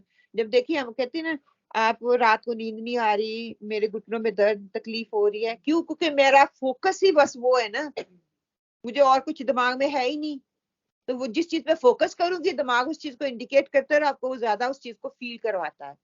اگر میں اللہ تعالیٰ کی رات کو نیند نہیں آ رہی، اٹھ جائیں، کھڑکی میں دیکھیں، ونڈو میں دیکھیں، باہر اللہ تعالیٰ کی ستارے نظر آ رہے ہوں گے، چاند نظر آ رہا ہوگا، درخت نظر آ رہے ہیں، کتنی خاموشی ہے، غور و فکر کریں. دماغ جب ادھر لگے گا اس کو پتہ نہیں مجھے تکلیف ہو رہی ہے. جب ہم ایک چیز پہ اوپر فوکس کرتے ہیں نا، جم جاتے ہیں، اسٹریس سے مس نہیں ہونا، تو وہ پھر دماغ اس چیز کو صبح اٹھے دیکھیے آپ صبح اٹھتے کہتے ہیں آج میں نے یہ کام کرنے ہیں اور آپ کر لیتے ہو. صبح اٹھتی کہ نہیں آج میں لیزی ہوں، آج میں کام کرنے کو دل نہیں کرا، سارا دن ہی ایسے نکل جائے گا. یہ آپ خود تجربہ کر کے دیکھیے ایسے ہوتا ہے نا. تو جو دماغ جو ہے نا میری وہ چیز ہے جہاں سے سوچ نکلتی ہے اور پورا جسم اس کو امپلیمنٹ کرتا ہے. پھر جیسے ہی بیج ڈالوں گی، میں نے پکچر لی تھی کہ وہ بیج تھا، اس کے حوالے سے میں آپ لوگوں کے سامنے کہہ رہی تھی اس کو سوچے کہ کیا واقعی ہم اس طرح سے سوچتی ہیں. ایک چھوٹی سی چیز، ایک چھوٹی سی بیج ڈال کے اس کے اوپر میں نے کس طرح سے ورک کرنا ہے، کس طرح سے اس چیز کو میں نے لے کے چلنا ہے.